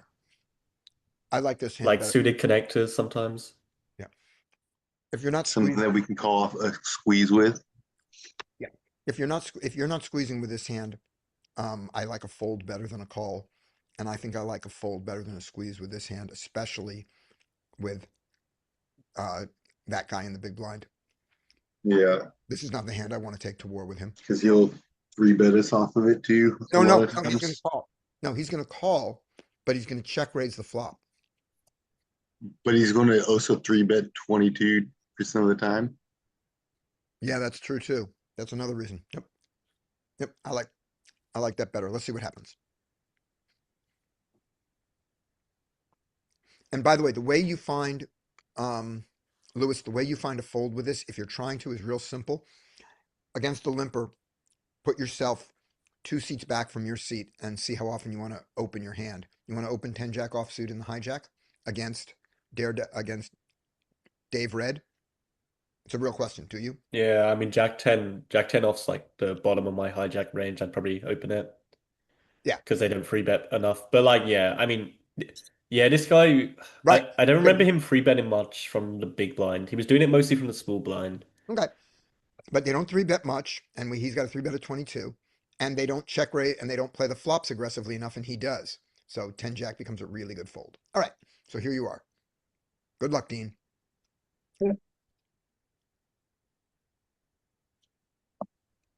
Check, check, check. I would not have done that, but This seems like the exact wrong adjustment to make against this guy.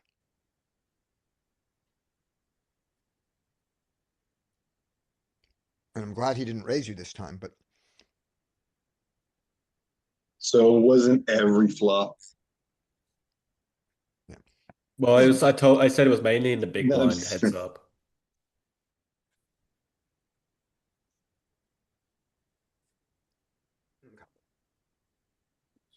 Once he calls, he has like a 5, maybe. ooh, we picked up I mean, equity. this Oh, guy's yeah. wide enough. He could just have high cards. Like, yeah. That he didn't three bet free. Well, this guy, he's free bet before, yeah. No, I'm saying he has high cards that he didn't three bet free, but decided to call this flop. I mean, yeah, this guy, he could have anything, like 65% VPIP. Like, Yeah. All right. As played, what do you want to do, Dean? Oh, now I'm bombing away. What Got the size? gutter. At least half pot, maybe like 75% pot. I'm with at least 75%, if not slight over bet to 21. Yeah, I like the few.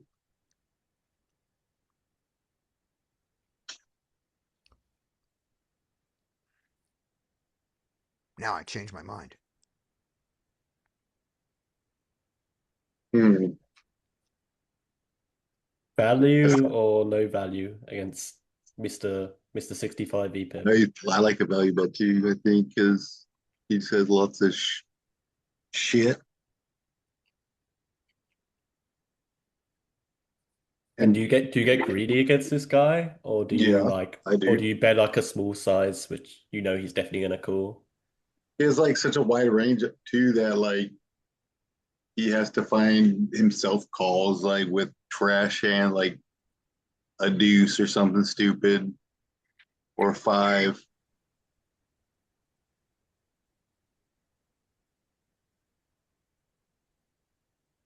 I think you're greedy here is your bet. The very act of betting here is I think you're greedy.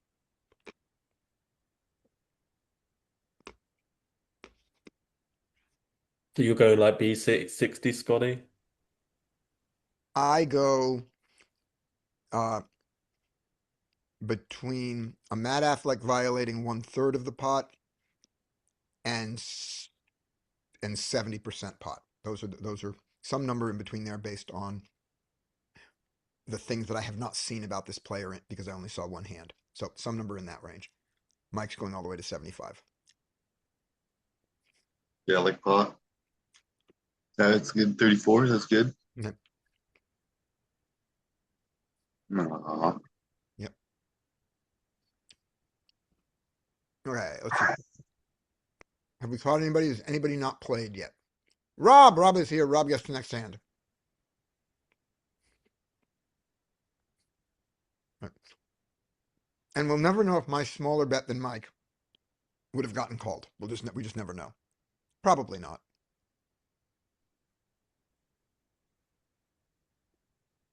It's worth saying this guy's notice his fold to free bets 8. Yeah. So what's the adjustment when a guy never folds to the free bet? Tighten up pre-flop. Bet. Make your opening size bigger, and when you have the top of your range, keep going. Don't three bet the bottom of your range. That needs calls. You're not getting called. Take out Well, all. I was thinking the adjustments, I'm gonna free bet him wider and then just barrel him off Okay. and then go for fig value when I hit. So yeah, whose hand's this? I mean that was my general strategy, but This is could be wrong. This is Rob's hand.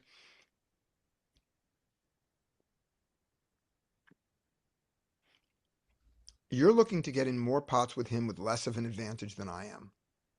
That just from several of these kinds of things. Doesn't mean it's wrong. Oh yeah, I want to get heads up with this guy for Yeah. sure. Yeah. Right. So in that case, Rob, this is your hand. Do I have Rob? Did I lose Rob? Rob is here. Talk, Rob. Say words.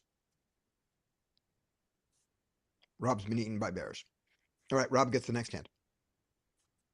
So this one loops back to me. All right.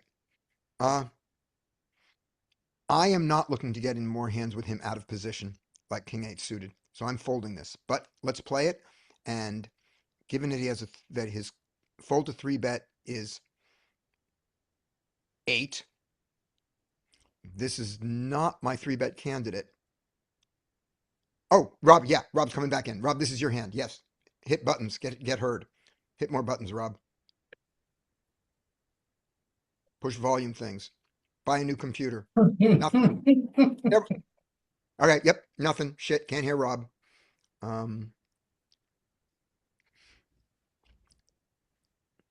So the order in which I like to play this hand, fold first. Raise second against someone where I don't have 3-bet folds. I want to fold it again. And then when I consider the call, I look at it. Against someone who's going to play aggressively, I still want to fold it. Against somebody who has a wide range, an extra wide range opening of half the hands, I want to play this hand in position and not out of position. I want to fold. Isn't the adjustment you want to free bet more linear range? Yeah, this one's not in my linear range. But like, how wide linear range do you want to go? Like the question, if On he's the gonna call, King if Jack, he's gonna call King 6 suited, King 5 suited, King 4 suited, King 3 suited, King 2 suited, what does that do to your King 8? makes it average of the kings because he's also going to be because he also has ace king and king queen and queen jack and queen 10 and queen 9 the same amount of time that he has king 2 and king 3 and king 4 and king 5 and king 6 and king 7. Other people Do you don't play have a cool those. gut range against this guy? I was kind of exclusively just trying to play big pots with him. Do I do what? Say that again. Like I typically don't call from the small blind, but against Yeah, this me whale, either. do you want to do No, that that's why I want to sometimes? that's what I was looking at. I want to Invite him to play. yeah, I want to fold. I don't want to be out of position against him, and I want to better hand him in general. I think that choosing this hand when I've got a half a big blind in is playing more into his advantage than mine. And yes, it's king 8 suited. I often am folding a better hand than him, out of position against someone who's going to play aggressively. All right, so you go 15. I think of the non-folding choices, that's the best one. All right.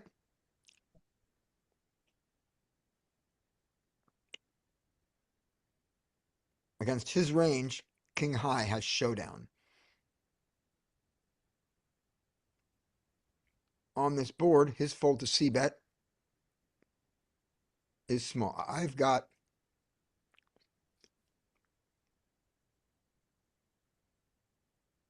going to check and fold. I'm going to check and fold. Yeah, I'm playing right into his hand.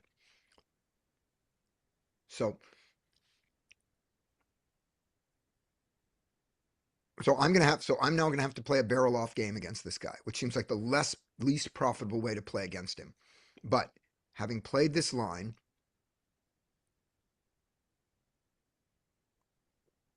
yep, let's check range. Well, see, I do the kind of opposite thing. Yeah, Mike is gonna bet, and then he's gonna bet a bunch of I'm turns. like, if a guy's range is wider, but it's like, when typical people do, oh, just the free bet and C bet in tournaments is because like, oh, they're too wide generally, so you bet more. Yep. And that's, but like, yeah, it depends. If this guy's gonna raise more in these free bet pots. I mean, this guy liked to bet when checked too, but in these pots he wasn't like raising crazy. Okay. Right. Like, That's small. We expect to get called wide. Let's see if we pick up any equity. If we pick up any equity, we barrel. We continue. Right. That's what we're here for.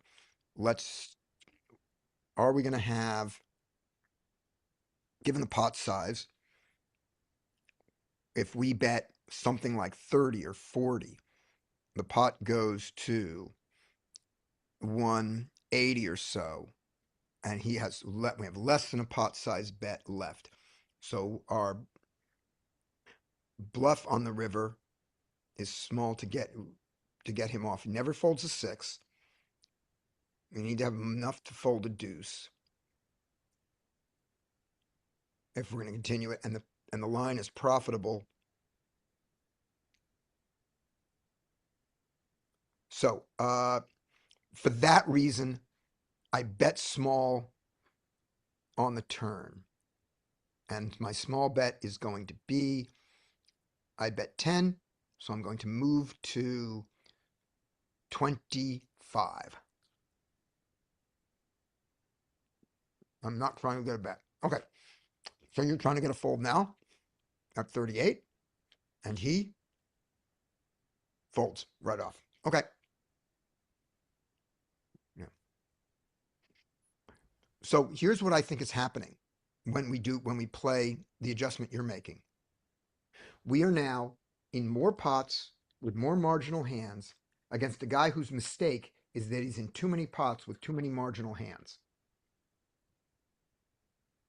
That's what I think your adjustment has done. Somebody is against me. I think he's in too many pots with too many trash hands, Okay.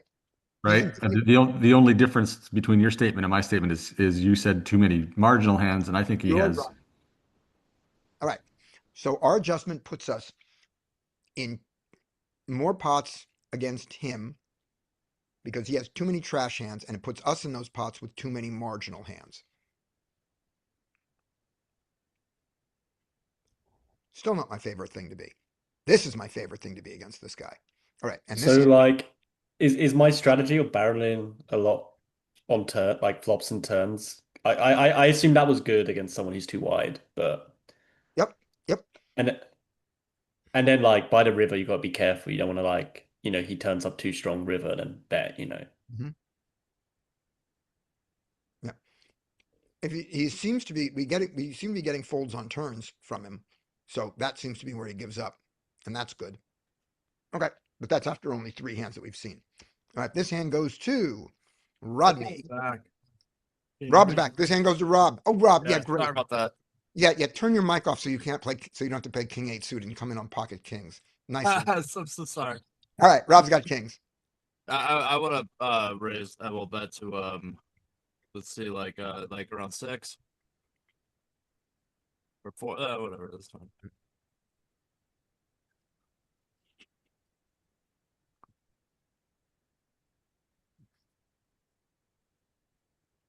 Our friend here, Mr. Dave Reds, free betting us.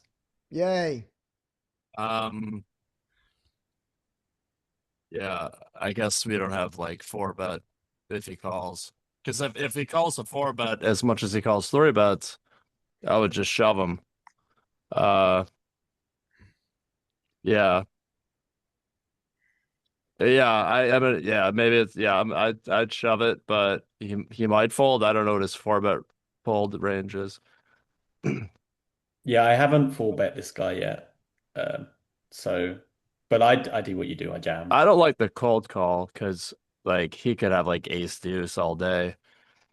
But that's okay. That's I what think I it's would have done. I think it's fine. I think it's fine to cold call because this guy like he's just gonna like bet into us, but he might also just overvalue a hand. Like he's a whale. Like against whales, you tend to want to get kings in the middle, right? I like to. Yes. 45. I mean, if I was gonna, I would at least go 60 if I wasn't gonna shove it. Or 50 to 60. But let's see what happens. Insta call. Great. Yeah. You got the most money. He probably would have called a flop bet. Oh no, he might have called the turn. You might have gotten all the money in the other way too. When he picks up his straight draw. You might have. Don't know. Nice. Now that we know he's Love's calling, easy. yeah, now that we know he's calling off ace queen, because that was what I wasn't sure of. That's a stronger hand than I would have thought. He has aces just as often as anyone else does. He's just raising more often than other people without aces. Yeah, sure. Yeah. Okay. All right. After Rob, it is Rodney. Okay.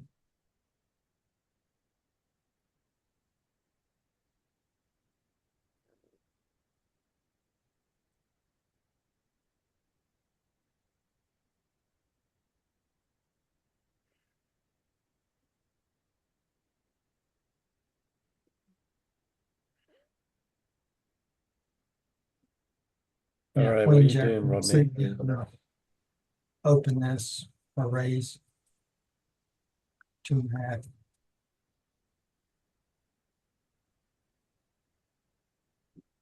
Lord, back to this Dave Red guy again. All these hands are going to be against Dave Red. It's Dave Red night. Yeah, I think we just call.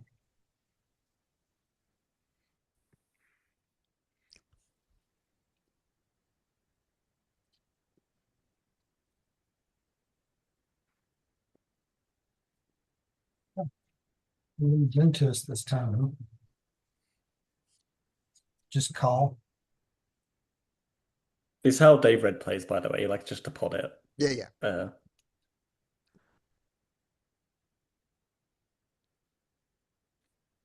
All of them were winners, Mike. We won all of them.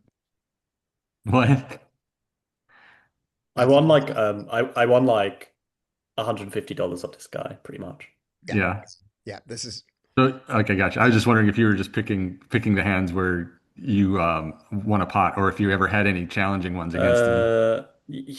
I think I lost some small ones, nothing like crazy. Yeah. Yeah, let me see. Oh, there might have been one I fine. lost. What you doing, I Rodney? don't. Well, I don't see any point in raising here because we're just, he's so aggressive. Just allow him to continue to bet into us. So I just call. I like it.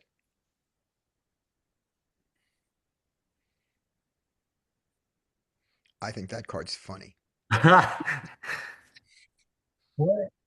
Okay, this just screams I give up. So now I believe I would come in for a value bet here. And I would put him all in that half pot.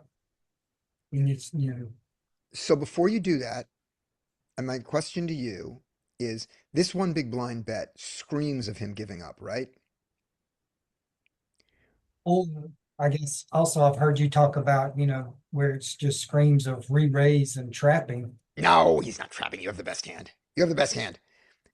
And if you don't have the best hand, you're happy to lose. I mean, you were going to call his all in. You don't care. You have the best hand. So, It's what he can. So- It's what can you get called by here. yeah. So what do you think his one big blind raise is? Range is. What is his one big blind range? Probably anything suited with clubs, looking for a club draw or a flush draw. And he just hopes to fold out another club draw for one big blind. Do we ever think that Just he's dumb. essentially setting a price here for his tens? And his jack. Yeah. And so we are more incentivized to raise when he uses this stupid blocker bet? Yes. We are definitely raising, but the question is what size? Well, I don't think there's, well, it's a Rodney's hand. Yeah. Oh, feel free to chime in. No, it's you, Rodney. I'm- We're not going to help you. We're going to criticize you after you say something. That's what this session is all about. That's called learning. Let's see.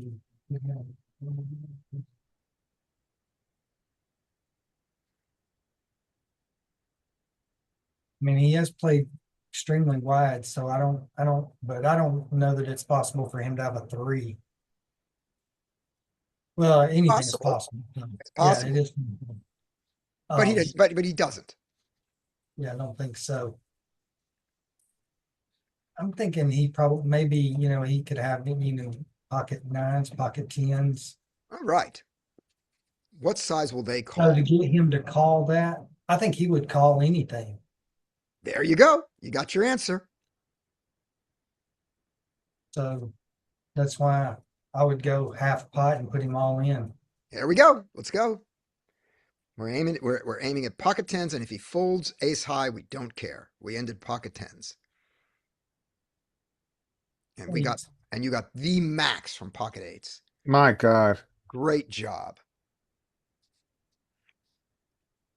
Let's pause the study session. Just if Dave Red's watching, tell me when you're playing. All right. Are Okay. you now going to play on iPoker all the time and All right. forget about GG? Yeah, I'm gonna play a bit more on iPoker. It's going well. These are these are UK and Ireland only tables as well, so it's kind of ring fenced. That's So, even Rod, better. Rodney, your bet size on the river is perfect. You said that he, when he has a hand like pocket tens or something like that, he's not going to fold them. Pocket eights is like a hand like pocket tens. He didn't, and you bet the max. Perfect. All right. Up next is, after Rodney, Josh. But Josh, I think, is gone. No, Josh is still here. All right, Josh. Are you playing on like Betfair? Grosvenor. Okay. Hi, I'm back. Good. All right, here you go.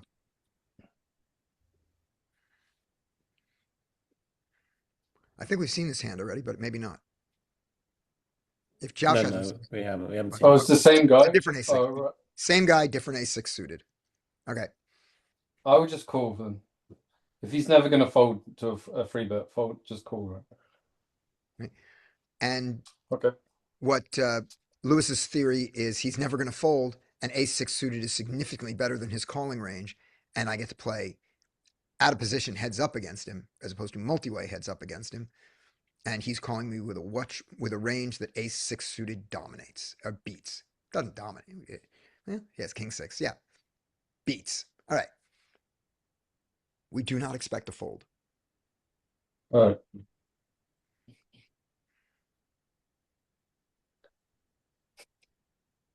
I think you can bet half.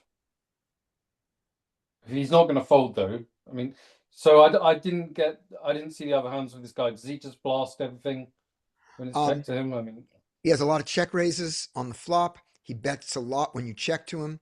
He calls a lot of bets on the flop. He has so far folded some turns when we continued for a larger size, when we sized up. He has folded the last 2 turns we've seen, but that's only 2 hands. okay. I mean, I would just bet half, I think, against a normal person, but. Mm-hmm. All right. Lewis, I think, is going to bet third. Oh, no, he goes bigger. Yeah. Okay. There we go. You get your call. Okay. Check. Oh, check.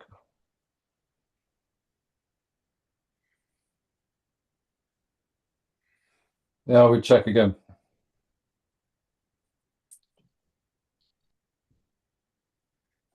Yeah, I mean. Yep. So I don't know what else you can do. Really, there he is if calling. he's never going to 9-8. Yeah. Well, he was. But you're never out of folding the position. turn. See. Yeah, You're out of position. Folding. Yeah. He was certainly going to call you on the. He called your flop bet. He would have called a turn bet if you'd made it. And could you have bluffed him off by the river? Well, your eights didn't. He didn't fold eights. Now that was a full house and Zebo's theorem and all like that. But he did. But it was the same relative value of hand, almost to this. Well, that's not true because of the straight draws. He blocks straight. Okay, there we go. Next hand is. Yeah. I think you can just call in the small blind with that hand sometimes. Against the button or someone, I would raise. But since he's so sticky,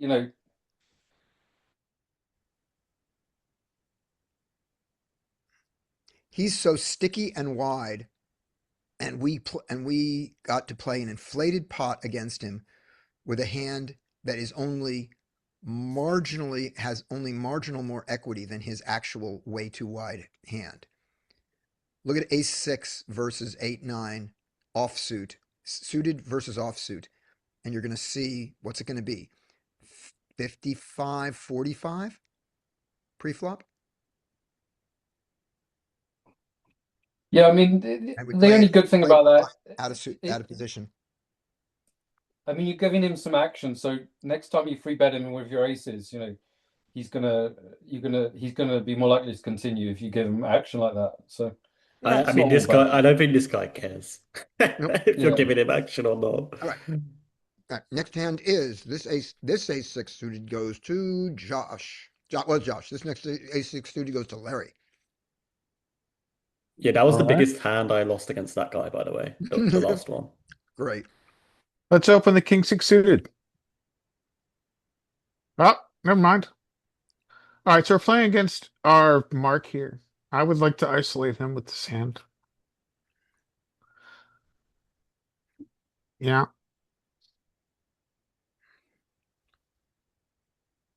See, now we're in position.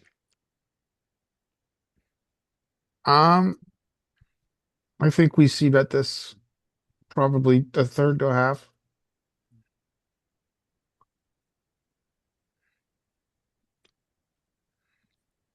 Um, I like a check.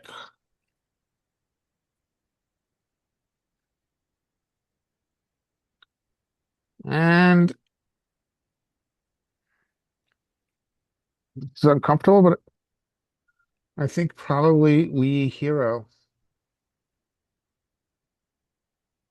Okay, fold's fine.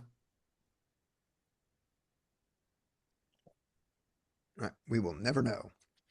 I was in camp hero as well, but yeah, fold probably isn't bad either. Yeah, Yep. we're indifferent, I think, against that player. Okay. It is Mike. Yeah, sorry, just finding like Okay. more hands against him. Uh, Did you notice any of the other players making adjustments? That no, happens. they weren't. Which was very good for me. Yeah. Like Okay. they were just folding to his aggression and weren't ISOing him.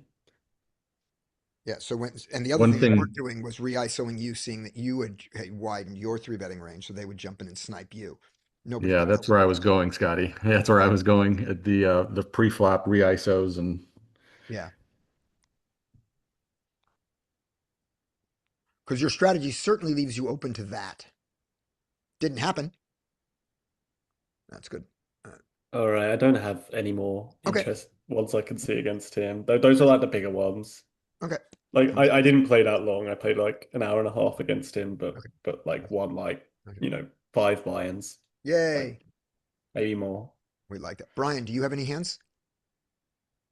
Oh yeah, we can switch. hey, Scotty, No, sir.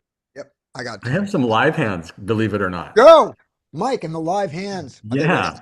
Are they ready? All right. Get Mike up there Get Mike up ASAP. there, and then while you're doing that, stick in. I'll stick in one hand for you to do because you didn't get to go before we get to your hand. So I will steal this while you prep that and just give you a hand. All right. Here is a hand for Mike. Ah, okay. Hide. Don't show hold cards. Here, whatever the next one is. Here. Yeah. Okay, Mike, are you ready? Ready. Or I'm ready for you or for the Are other you ready? team. Okay, fine. We'll do yours. All right. I don't know what the hand is, but here's a hand for Mike. 10-8 in the small blind. Folds to you. What do you want to do? I will raise this. Well, this one I could get depending on the player. I can't really see the numbers All right. Let me get him big. or I'll get him big for you. There we go. this could go either way for me. 10-8 is like that bottom range, and I could fold it depending on the player. And He's this, got no three bets so far. yeah, pretty aggressive, only Normal. 19 hands. Yeah. Normal.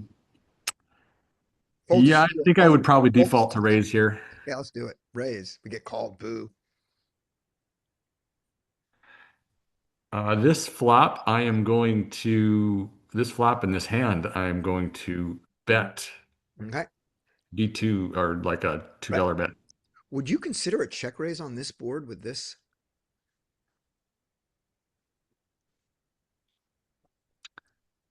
Uh, Seems like it would be a decent choice. Yeah. Both those seem good. Yeah, And a actually, check. and this player's aggressive. I Yeah. could see them betting a lot when you are stabbing. Yep. And this hand, I think, would be a good check raise candidate. Yeah. Yeah. And the other thing is we could also, it's not even a terrible check call. So yeah. So we do the bet. You went to, You went large. I would have gone smaller. that's fair. Yep. Get large. We get called. Cool.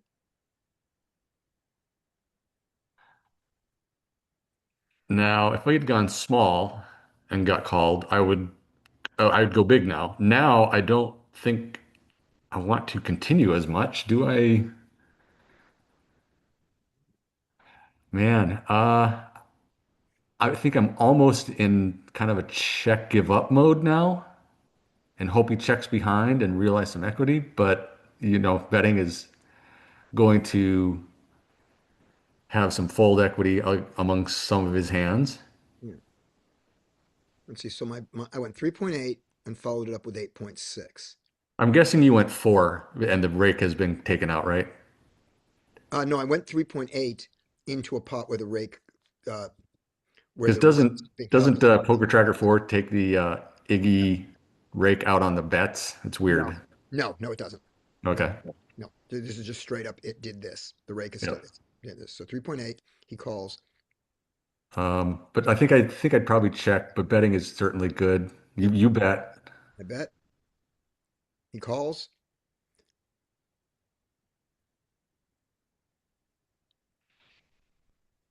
Hmm. Taking this line, I would continue. I would go a third barrel. Right. The 10 of spades is good. The paired of the board with a jack is bad. His aces are not as afraid now. That's the unfortunate thing. His aces are not as afraid. All right. I gave up. Got a bet. Then of course folded. Let's see what he had.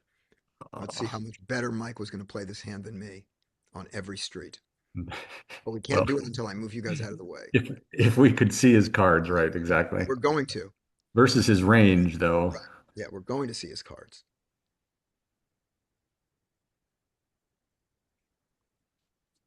Hmm. Yeah, it could have gone either way. Do you think he calls a turn if we go, or he might have raised your flop. He didn't raise your flop. He might have raised a small flop bet. I'm going to raise a small flop bet, at which point I call once. Then if he goes check, check on the turn, life gets weird. But I think, yeah, I'm calling a raise though. I'm calling a reasonable size raise. He calls Here, if he raises you on the flop after your big bet, on the small bet. on a small bet, yeah. I bet 2. He raises to 8. I'm calling with my straight draw. Are you folding? If I go small and he raises, Yeah. it'd depend on the size. Yeah. This goes to 8. That's what I I did. would fold in some free. Yes, I could fold to certain sizes. Right. So the size is 8. You bet 2. He raises to 8. Ooh, that's close. Yeah, I'd call because I have the 10 of spades. Right. So we call. 5 comes. We now check. We would check. He picks up more equity. Let's say he goes pot or like B75, We fold. then I'd fold. Right. So if he plays it that way, kind of a right way where that 5 is good for him, he bets again, we fold. But when he does it the other way and he goes, oh, we must have an ace, and he decides to check back and realize. So it goes now check, check. And Check. on the river, you get the 5 of spades. You have the 10 of spades. Oh yeah, I'd be blasting. We blast. I'd be betting, yes. Right. Okay. So, And he'd call. yeah. All right. What you got? So the live hands was fun. Okay. Let me stop sharing. All right. 'Cause I Live know hands. you guys love live hands. Love the live hands.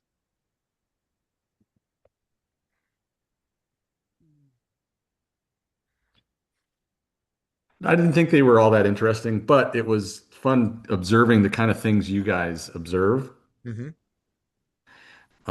First hand, anybody want to take it or just roll through it? Yeah. The next person. No, let me give it to. Let me just see who it goes to. First hand goes to. That was just Mike. Dean. Is Dean still here? We don't have Dean. Dean after Dean is Rob. All right. You got me now, right? Yep, we got you. All right. Hey, Rob, and you're a live player, right? Rob, you play live a lot, right? No, I don't live near a casino now, Oh, okay. so I'm all online, yeah. I used to.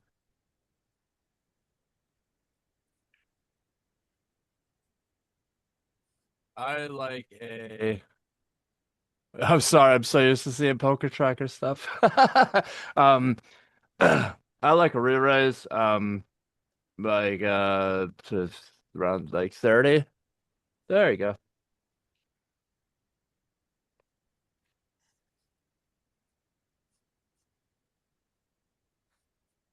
That's interesting. That's an interesting donk. Um, I might. I think I might call this and get a little more information on the turn.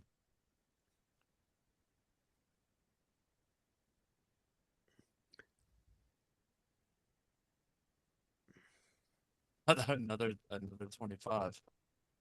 Uh,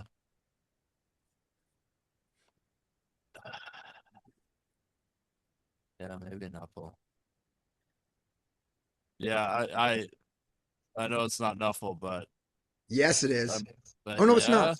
No, yeah, no, it is. I don't know. Like This is on Nuffle. the It's technically different when it's 3-bet, but I would treat this like Nuffle when he does yeah 25-25. It's yeah. not All right, full. then It's not full. then 25 plus so yeah, like what 150. Yeah, if we're gonna do a Knuffle, but yeah, we're doing. I mean, our now we're kind of stuck on the. I don't know. Like, look at our stack to pot ratio. Do 150. We're kind of at a. Yeah, yeah. Like I guess my instinct is to call, but if you're gonna bet, yeah, maybe 75 is a little bit better considering our stack. 110. Yeah, that's right in the middle. Okay, for a bet, that's even better. Reduce the size to have something left on the Anything. table. All right, good. I was gonna say I would So have gone to like it was 75 Knuffle. though. Ah, all right. Yeah, that was fun to deploy Nuffle live. That was Yeah. Does Nuffle only apply to single raise pots? Technically, yeah, I actually asked the Nuffle person who invented it, who sets it out there, and it does apply a little bit to 3-bet pots. But I Yeah. would say like you gotta recognize one. Like if somebody donks into you in a 3-bet plot for pot, and in the turn they Yep. donk for pot again, like I'm not deploying Nuffle. Exactly. Like, fuck I that. Nuffled someone I've today. It was great. smashed. Yeah, you're bit. You're beat. You're beat. You're You beat. gotta recognize the Right. signs of Nuffle. So Like you 25, guys 25. went towards Knuffle because it was such a small bet, and then it was the Yes. exact same bet on the term. He didn't increase it at all. Like he's Yeah. just But throwing how it would out there. He's just telling you, yeah, but I've if got he some weak shit. Like I've got a 9 or something like that. but if Yeah. he donked I've for got 60 and you floated, I wouldn't blame you. And then now he donked, now the turn he comes out and bets like 150. Like, no, fuck that. I'm out of there. Yeah. Yeah, I I mean, you missed don't that have the part stack that depth he to bet the make him same fold. both times. That really is more Knuffle. All right, this one's All right. me. I got tens. I like tens. All right, let's go. All right, we're in ISO mode. We are in double ISO mode. So, uh, standard size 9, 12, 15, 16. Live play 21, 20. Yes, Nuffle applies to online. Absolutely, Lewis. Absolutely, Nuffle applies to online. Nuffle was built with online in mind. I don't even know if I remember what Nuffle is. Neutralizing flop leads. It's when you get donked into and you float your entire range on the flop. And then on the turn against bets that are smaller than 75% of pot, we do things. When we have But I must nothing, be I must be doing a lot wrong because I raise those donks with a yeah, good hand. yeah, you can. Nuffle says don't. Nuffle says float them because then you get all of your range in there in the turn. If there's a lot of draws, though, maybe it's okay to Yeah. If I had raise. if we had ace queen and they donk on Yeah, like queen 9-2, two diamonds, I always raise that like every yeah, time. Well, it's yeah, better. It's better with your hands that aren't made because you get them to put in another bet before you raise them off it. So you get to make more money yeah. whenever they donk on this turn as well, or they continue on the turn. Right. He bets 25 into 85 into two players. Talker folded, right? I should do a lot of folding. He only has 58 left. So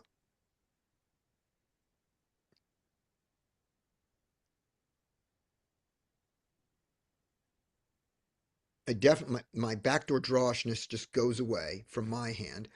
What is his range with this? Well, not a lot of sixes, and the jack beats me and the queen beats me. I only lose 58 more to him, so that's good. So if I'm going to continue, if I'm going to continue, I'm going to go broke against his made hands because of how much money he has left. And his draws, I should make them put it in now. So if I continue, I should jam these stupid pocket tens. So I'm going to fold.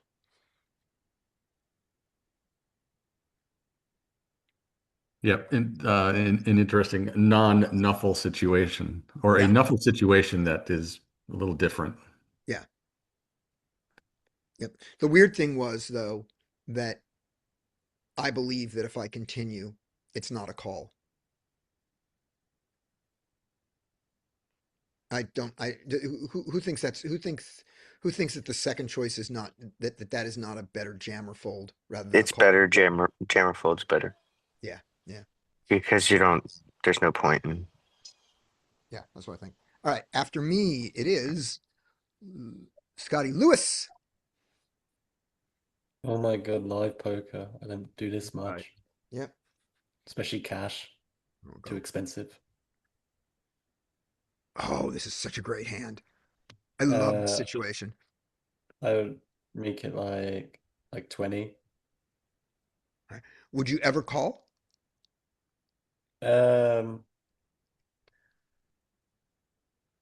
no, I tend to play aggressive.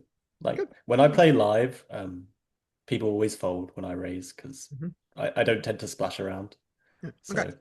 Great. Go back one step. Um, there just to sizing. So 9, 12, 15, 16, 15. Okay, cool.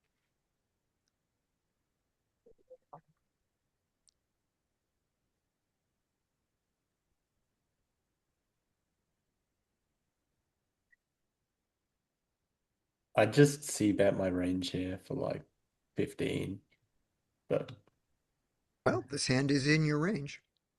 yeah, or like 20 or whatever. That's what I do, but I don't know. Mhm. Maybe I don't, maybe if they're passive, maybe you can check it down. But yeah, Yeah, they were passive. I was definitely taking a marginally made hand and checking here. I yeah, that's fine. It's hard. It's hard not knowing how they play. Live's just so different, right? Yeah, okay, check's fine. I don't mind. Oh, mm, okay. You'd think they'd start to bet a king or a jack, so I'd bet an amount they'd call. I think I'd go kind of like small here. Like actually a king's net. It depends what we're targeting, right? You know, I think I'd go like I don't know half pot. what Try and get them to stick around and like I don't know ace queen, um, flush draws, things like that. all right, I have King a question. maybe. Are you giving them the right odds? Are you making it actually correct for them to call with those if you go that size? Mm, I mean the odds are a bit weird because it's a paired board, right? So like Yeah. you know they don't have the usual what like how many outs is it? It's Right. like flush draws like Right. what 12 what like you got two four what, like nine Yeah. outs, right? Right. But like you don't have two of them, so it's seven outs. So they need 14%. I mean I mean Yeah. yeah, they got seven clean outs, but like I mean they could be dead already, so but I think yeah, I tend to size down on the paired board. Like you know, people flushes. I don't know if these guys know, but flush draws aren't as good on paired boards. But Right. um, yeah, So can they get here easily with a flush draw? yeah, Yes. they could. Yeah, they Right? could have loads of flush draws. Yeah, Loads of flush draws. And so we just want to make sure that the flush draw pays more money than it deserves to for its 8 outs. That's the one thing we got to make sure of. So we got to Yeah, bet bigger than. yeah, that's a fair point, Brian. Yeah, Yeah. people sticky But half on point these is big enough. Half bills. half pot is big enough. It's a mistake. It depends what you're targeting, right? Like if you're like, I'm going to target just a king, then You're I'll go targeting big. you're But targeting a 6, a flush draw, and I think the King straight X, draw 6X, half. call one time. you think Yeah. a 6x cool's like $50? Yeah, one time, Yeah, okay. one Yeah. bet. All right, then And then I'll on the go. river, you only target King X. Yeah, Or, go. yeah. There's enough inelastic hands for each target here. Is my only point is that, when we go small here, we're targeting a flush draw. I mean, And a 6. I mean, the small size and it's, targets the flush draw and the 6 very effectively. I mean, And a yeah. pocket pairs between and a pocket pairs between 7s. And, actually, my pocket pairs smaller than 10s, which is all he ever has. my only thing is that if I was thinking in this spot, one of them has a 6, and I need to make them fold, I'm going at least 75. Really? Yeah, we go 75 to get a 6 to fold here. If I Okay. need them to fold on this street with Okay. telling them one time, I'm going 75 or probably Okay. 100. Okay. What kind of hand are you doing that with, Brian? If I had a total air ball here, I mean, normally I don't try to get people to fold until the river. So here I would probably be going a size. I would go the same size. I would be going with my value here, trying to get 6X to call and then make it fold on the river. Yeah, I'm But trying to I would think of what say your air balls would be. What would your air balls Queen be? Would it 10. be like ace, Well, Queen 10 well, say suited? Queen 10, ace queen. Like I could have Queen 9 suited here still, probably Three bet with a queen, gutter. Those are all natural three bet bluffs, not queen, really air three bet balls. queen 9 I mean, suited. if I had an air ball, let's say I have a total air ball, my total Ace, air ball would be like Ace 5, 7, 8 ace 5 suited. of I could have clubs. 7, 8 suited here, ace 5 suited, Yeah. and I No, would turn them into a bluff when it goes check, check, check. yeah, you ISO'd. So you have ace 5. You have ace size of clubs here all the time. Yeah. Yeah. Now it would be more questionable, like if I get here and I go, like said, I'm trying to get 6 to fold and I get called in 2 spots, then fuck, we're Yeah, we're no. gonna shut down on the river. But if Right. we go, even if I get called in 2 spots at a smaller size, I'm already not gonna be loving it. But if I go and say, hey, likely only one of them has King X here is the best hand they have, and I think I can make a king fold by the river, then I would say I would go 55 still here or 60 here to target those to call and then massive on the river to make them fold. All right. So One thing Willie, I noticed is that they're gonna show up here with ace jack, queen jack, and like value town. We will value town ourselves with Oh, a work with a better jack.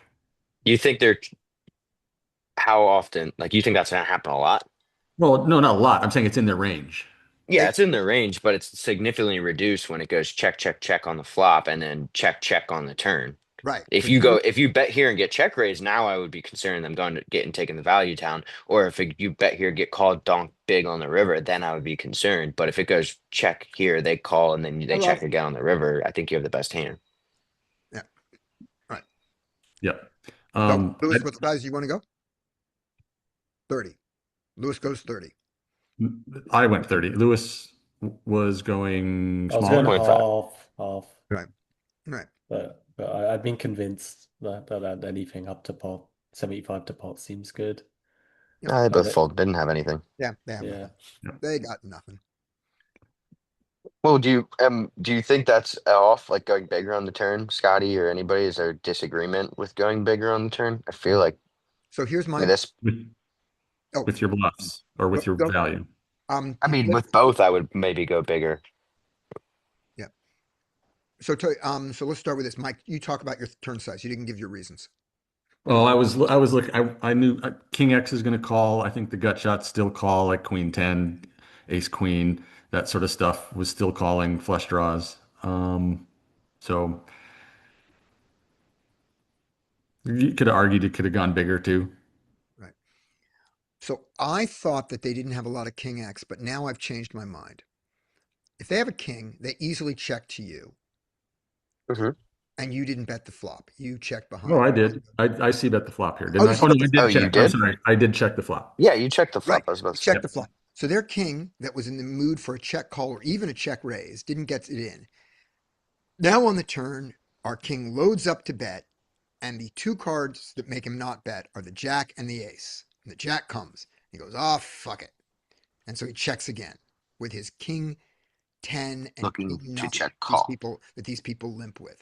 And those are not folding to a close to pot, slightly over pot, anything in the range of pot bet. Okay.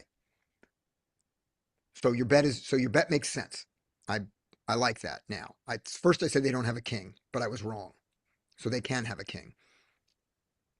I think there's 6 folds. Brian doesn't. To almost any. I think 6s fold a lot. No diamonds fold. I say we do Valley of Me on this hand, and I say a king is calling $75 on this turn. Okay. And I say a Yeah. 6 is calling at least a guaranteed calling 30. You go like 40, 45 if you want to target both. There you go. So If you're yeah, a king is calling 60. The king is certainly calling 40, 50. We know that. mhm. Is a 6 calling 30, Mike? In my mind, I don't think they are, but I mean, Okay. No, that's it. Your mind is the open. yeah, it's fair. Okay. Then you should now be smaller around 20 and bigger around 50, 60 for the king, even 70, Yeah. right? So we Yeah. got And what about the ace queens, king tens, ace so they don't have tens? so they don't have ace queen Why not? in the action. They open limped. Yeah. That's No, not, I mean, no, it's no, live no. poker. That They doesn't have mean ace anything. queen. Okay. They have Then ace look. queen still. They Okay. have ace Yeah. king. Yeah, they have ace king still and ace queen. Okay. My God, you people. All right, great. So if they have those hands, the ace queen is the only one. The ace queen and the queen 9, you desperately don't want to have fold because you want them to get there. So what size do they call? What size do ace queen and ace queen and queen 9 call? You're gonna get ace 10 also along the way, but I don't care. Yeah, that's kind of like where I was thinking this was where I was landing. Okay. Then that's why that doesn't become Valley O'Brien then. Because boy, is keeping an ace queen and a queen 9 in a great idea. Oh, I don't think this size is value, Brian. I think this is I'm deciding I want to get everything to call instead of targeting a more inelastic portion of his range. Right. I think the size is good if you're just targeting everything. Right. And then you've got the river, to target the king. Yeah, I mean that's fair too. You could play it that way where you go 30 and then you can go on the river, just go big on the river for a king. Because I didn't think they had ace queen, but if I thought they had queen 9, but if they have ace queen, I have ace queen. Oh God, I so want to keep those in. Yeah. Okay. You know how many times I want to yell at people because I'm sitting here like, how the fuck do you have that hand? I'm like, Yes. I'm owning myself because you don't raise ace king from the cutoff. Like, what the fuck? All right. Here we go. All right. Next hand goes to, after Lewis goes to Rodney. Okay. And then Josh, you're next.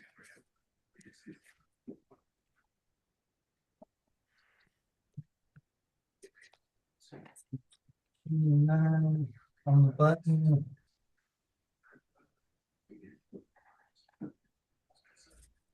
I guess probably the thing to do here would be to raise this and squeeze. Yep. ISO. Yeah. Yep. This Absolutely. is a great ISO bluff candidate. You wouldn't be wrong to call it also if you're in a game where the people behind are not folding. You wouldn't be wrong to call it if the people behind are terrible players and you'd want them in the pot. Okay. Right. But this is great.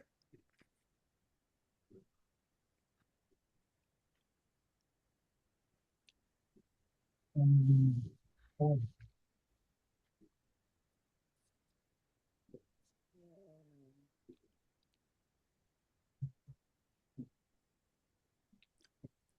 What you want to do? I think I want to see we have a gut shot. Here. I think I want to raise here. Yeah, you mean bet. Yep. Yeah. Probably, this, I guess probably 20. Okay. You can consider going smaller. In a multi-way pot, you usually bet more like a third. You're betting more like a half. Your half, the thing it does good is you get slightly less floats, and your hand would like slightly less floats. You're never folding a queen. You're never folding an 8 with this bet. You're never folding a flush draw, and you're probably not folding 9, 10, 10 jack or jack 9. All right. I think Mike is going to bet, and I think he's going to bet 13. Nice. Oh God, I suck so much. I thought I had a read on you.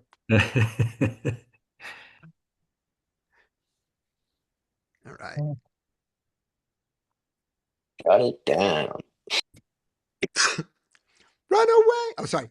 Rodney, Yeah, what would you like to do? I believe right here, I will just check. What an excellent choice. Oh, nice. Okay. Nice. All right. Okay. And Poker Tracker played it wrong and says that it was a bet, says that the initial guy raised. He didn't, he bet. But then you got raised on your straight. Um, hmm. Be concerned about the completion of the flush. Yes, you are. What else are you concerned about? Uh, Full house, Yes, queen jack. exactly. And then But what else is bum? And then one other thing is bumming your shit out. There's one more thing bumming your shit out. And I'll give you a hint because the way I said it, you're looking for a hand that beats you. What's bumming your shit out is what if these people are playing a queen bad? mm, Because if that weren't true, your decision would be trivial. Although I still think your decision is easy, but it's not trivial. What do you want to do? man, as much as I would like to raise, I think I probably just call. Are you Thanks. raising for value or are you raising as a bluff? No, I would be raising for value, but I would advise against that. Remember all the things you said you hated? yes, Yeah. but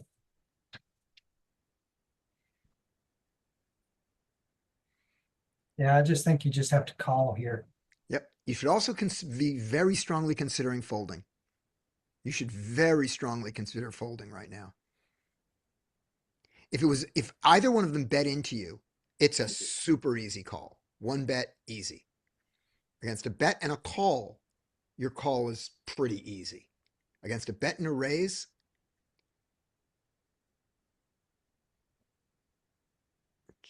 they are stupid Did small you bets. check around on the turn? Yes, it checked around on the turn. So you'd think if they had a flush, they would have bet on the turn. They had to donk it. Remember, you bet the flop. They could have been going for a check raise and you didn't let them. You checked behind. Hmm. All right.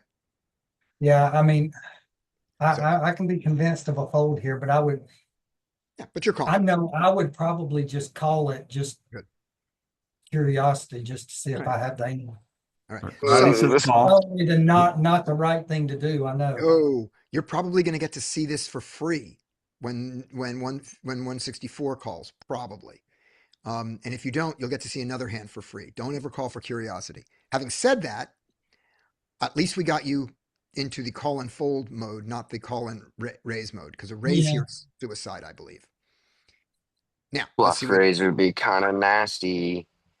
Yeah. Right. All right. So, Yep. So Rodney says he went from raise to call. right. Larry says fold. Josh says call. Scotty, Fold. you kind of were thinking fold. No, I was advising, but I'm Oh, folding here. It's a okay. small, Yeah. I agree with Josh. It is a small amount, though. It is. That's kind of intriguing. Yep. You only have to, you're right. How often do you have to be right? Let's do the math right. Assume that 164 puts in the other 20. Let's do this right. The amount of money, so the 123 already counts the pot, right? Mhm. That already counts the bet. Those bets are included in that 123. Yep. Okay. So this time I'm going to do it right. I put in 35. Another 55 goes into the pot. So the pot is 178. 178. I have to put in 35 to win 178. That is 5-1, right? Yes. My pot odds are 20%. 5-1, which means I have to win this to break even one time out of 6. Right? Someone Yep. correct me.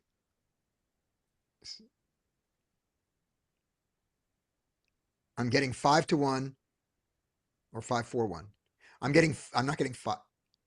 I'm getting Yeah. 4-2-1, not 4. I'm getting 5-4-1. I put in my 35 and I will win 5 times that. Therefore, I'm getting 4-1 on my money. I have to win 1 out of 5 times. And there's a straight beat. Do both of them make the mistake 1 out of 5 times here? No, I fold because there's additional risk if I put in my 35, 164 raises again, and then I have to fold after throwing in 35. So I fold. All right, there, that's my answer. What does Brian say? He says bluff raise? No, he says it's a super gross spot to bluff Yeah. raise. It Yeah. might be. It might be. I don't know. It's like I want to consider the option because I don't think I would want to do this in game because this guy is taking his action instead of just calling with one player behind. He has decided to root. So even though it's really small, it's probably still pretty strong. It's just like something in me is telling none of them have a boat here. And we're at full if we get it on. Question. I don't like the 164 behind. That's not great. I would probably fold if I'm not going to raise. I would probably just fold. All right, let's go. And Mike folds Yeah. like a legend. There you go.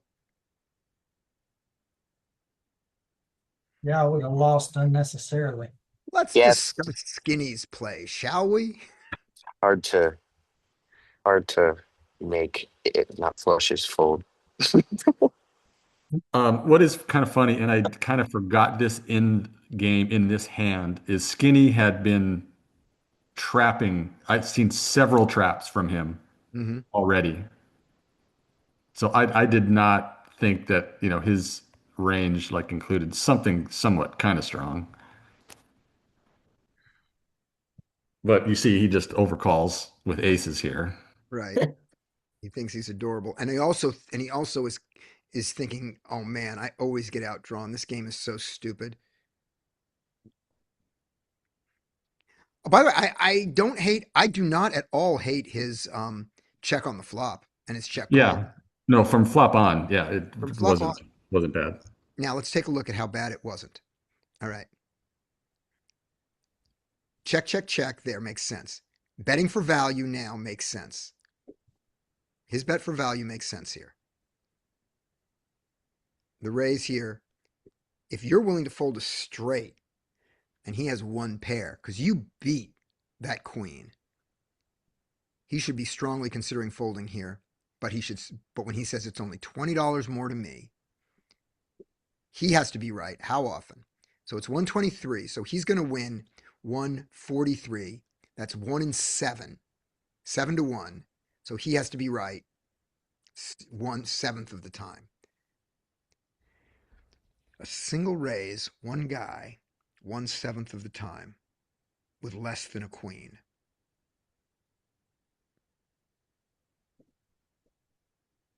Yeah, I can imagine. I can imagine he's good. I can imagine he's good 14% of the time here. You guys? No, He's not just the way these okay. players play. Not Okay, the he's way just these players play. right. Your fold is easy because they both have to be wrong. He only has to have one person be wrong. And If you call, if you call, he can fold. it's one of those observations that in the few times that I've played live, Yeah. these neither of these two players were aggressive. Like there's players that I probably would call my straight here, depending on the player, but Yeah. the, once they start aggressing, it's like they've got nearly the nuts Right. every single time. Right. And his small size is because he doesn't have the full house. Yeah, that means can we bluff raises? Oh, you're not going to bluff raise him off the ace high flush. I know it sucks, but I was like, a good player might fold. Yeah, because your hand certainly looks like a full house. Well, you could have pocket jacks there. You could have pocket Oh, jacks. if I go back over the top, that's fucking You could have pocket freakishly jacks. strong. You could have pocket I would fold if something with a nut flush if that jacks. happened. Yeah. Yeah. Okay. Uh, Especially holding done the the ace whole high thing. flush, I'm gonna be like, what the hell is he gonna be raising me with here? All right. Let's I have see. to tell y'all something that happened to me. I played live for the very first time a couple of weeks ago. Oh, cool. And very first time. It was an interesting experience. I really enjoyed it, but man, the very last hand, I'd been playing about 10 and a half hours. Been up since 4 a.m. that morning. I was mentally exhausted. Mm-hmm. And my last hand, I said, okay, this is it. I'm gonna, walk away. I'm done with after this hand. So I get dealt pocket queens. Oh, And a couple of, limpers come around to me. Well, I raise it to like 20. This is 1-3 game. good. So I raised it to like 20 and got like 5 callers. Then the flop came like 10, 6, 8. And so I felt pretty good about my queens. Well, then I had a guy that raised, and then that flushed everybody out except for me. So then we were heads up, and the turn came and another 8. So the board paired, and he checked. It came over to me, and I bet like, I don't know, 60 or 70. And then he called. Then I think the river card came, and it was nothing. It was like maybe a 2 or a 4 or something like that. No help to anything. And then he immediately bets like $95 into me. And I was like, well, okay. So I called, and well, I mulled it. I mean, I was like, thinking, okay, I got a pair of queens, I got a pair of queens, I got a pair of queens. And so I called his $95 bet, and he immediately held up and said, 2 pair. You know what I'm about to say. And in my mind, all I could think about was, holy shit, all I have is a pair. Oh I no. completely forgot about the pair on the board being Oh no. eights. Oh, did you muck? Knocked my queens and lost it. Mm. Did he They show it to love you? saying 2 pair. They love Yeah, saying 2 pair. he showed me the 7 and the 6 that he had. Right. So he hit a 6 on the board. So he had a pair of 6 and the pair of Right. 8s. Right. Yes. But when Don't- he said 2 pair, in my mind, I was thinking, oh my God, all I've got is a pair of queens. Right. Okay. So, take a breath. Whenever you're going to muck a hand, take a second, look at your hand. We should all do this, and I don't, and we should all do this. When you are ready to muck your hand on the river because you have nothing or that's what you're about to do. Look at your cards, look at the board again, and always do that. And then go, fuck, I have a straight. I didn't even notice. And never muck till they show their hand. Yeah, Yeah, I was gonna no, I was say gonna I was say, gonna say like exactly that. never, when you they never put muck. their Oh, hand down. he showed it to me, and it still didn't Oh, register okay. with Yeah. me until I dropped my cards. Yeah. And then I was like, wait a minute, there's not a 7 on the board. Mhm. Because I Yeah, was, you gotta be conscious of that shit because I've had to tell dealers before too that like, no, that's a chop because this person's hand doesn't play or Yeah. whatever.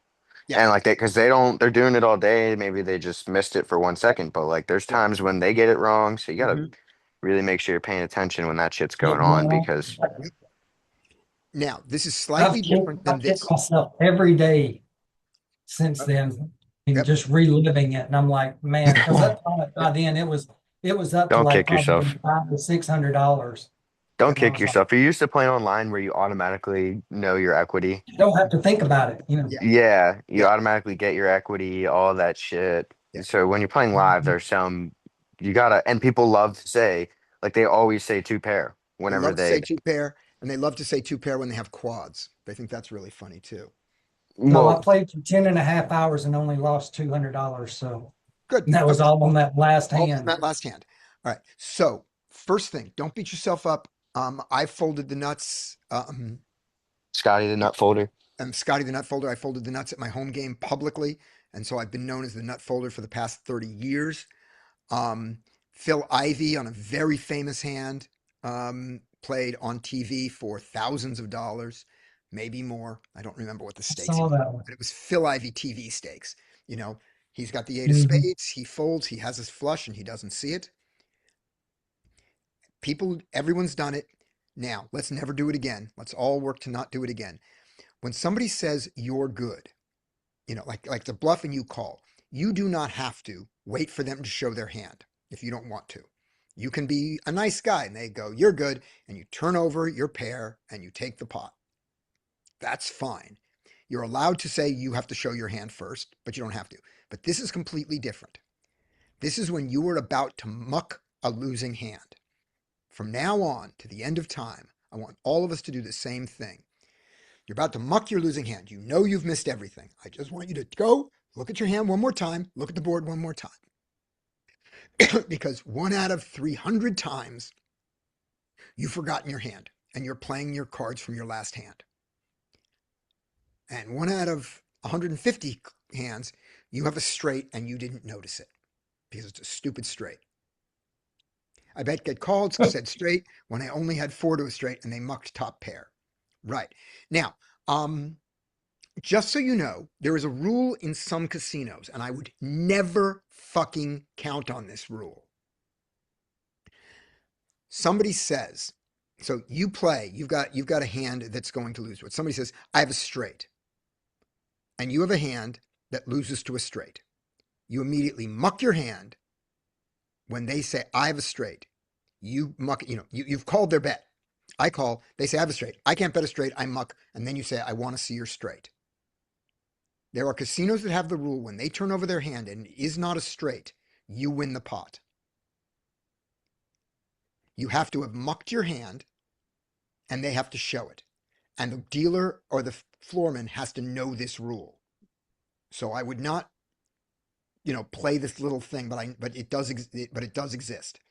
And if you're ever going to try to take advantage of this, go to the floor before you play and say, do you have this rule and will you enforce it? Because sometimes people miscall their hands and sometimes they lie.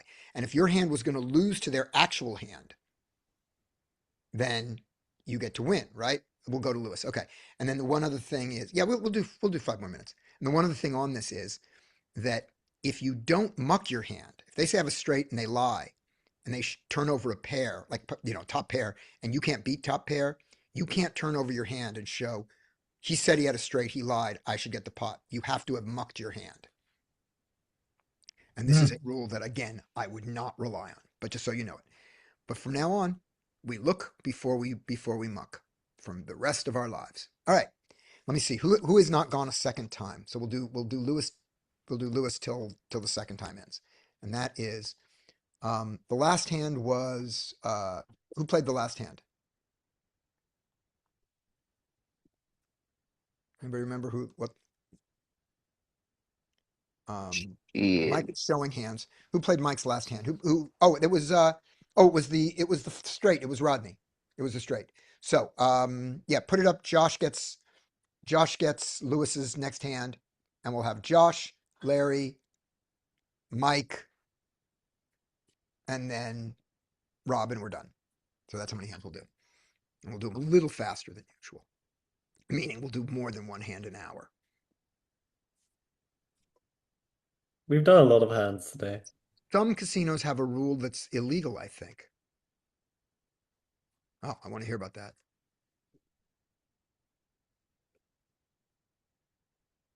Aces. Like that where somebody showed one Wait, wait, he's card. declaring a hand. What's up? Oh, you were going. I had The a one. situation like that where somebody showed one card, said they had the flush. They showed the ace high flush. I had a straight, and when I called, and I was going to muck. But I was sitting there waiting for him to turn over the other card, and then he turned over and he didn't have the flush. He just had the ace high, and I was like, first of all, I said you're a dick, and then the casino, the dealer said that we wouldn't have. First of all, he would have been required to show his other card for him to win the pot, and when he showed his other card, you would have won the pot because he lied and said he had a flush when he did not, and you mocked. And I was Right. like, sick. I was like, okay, that's good Good. So because they that would have did. been bullshit. Good. All right. Yeah, Excellent. I didn't muck though because I always make people show both before I put my shit in the muck. I'm not throwing Yeah. anything away until I see Yeah. it. I mean, half the time I'll sit there and look at their cards and be like, yep, that is a straight, and then fold it. Yeah. Yep. All right. Here we go. This is Josh. You got aces, Josh.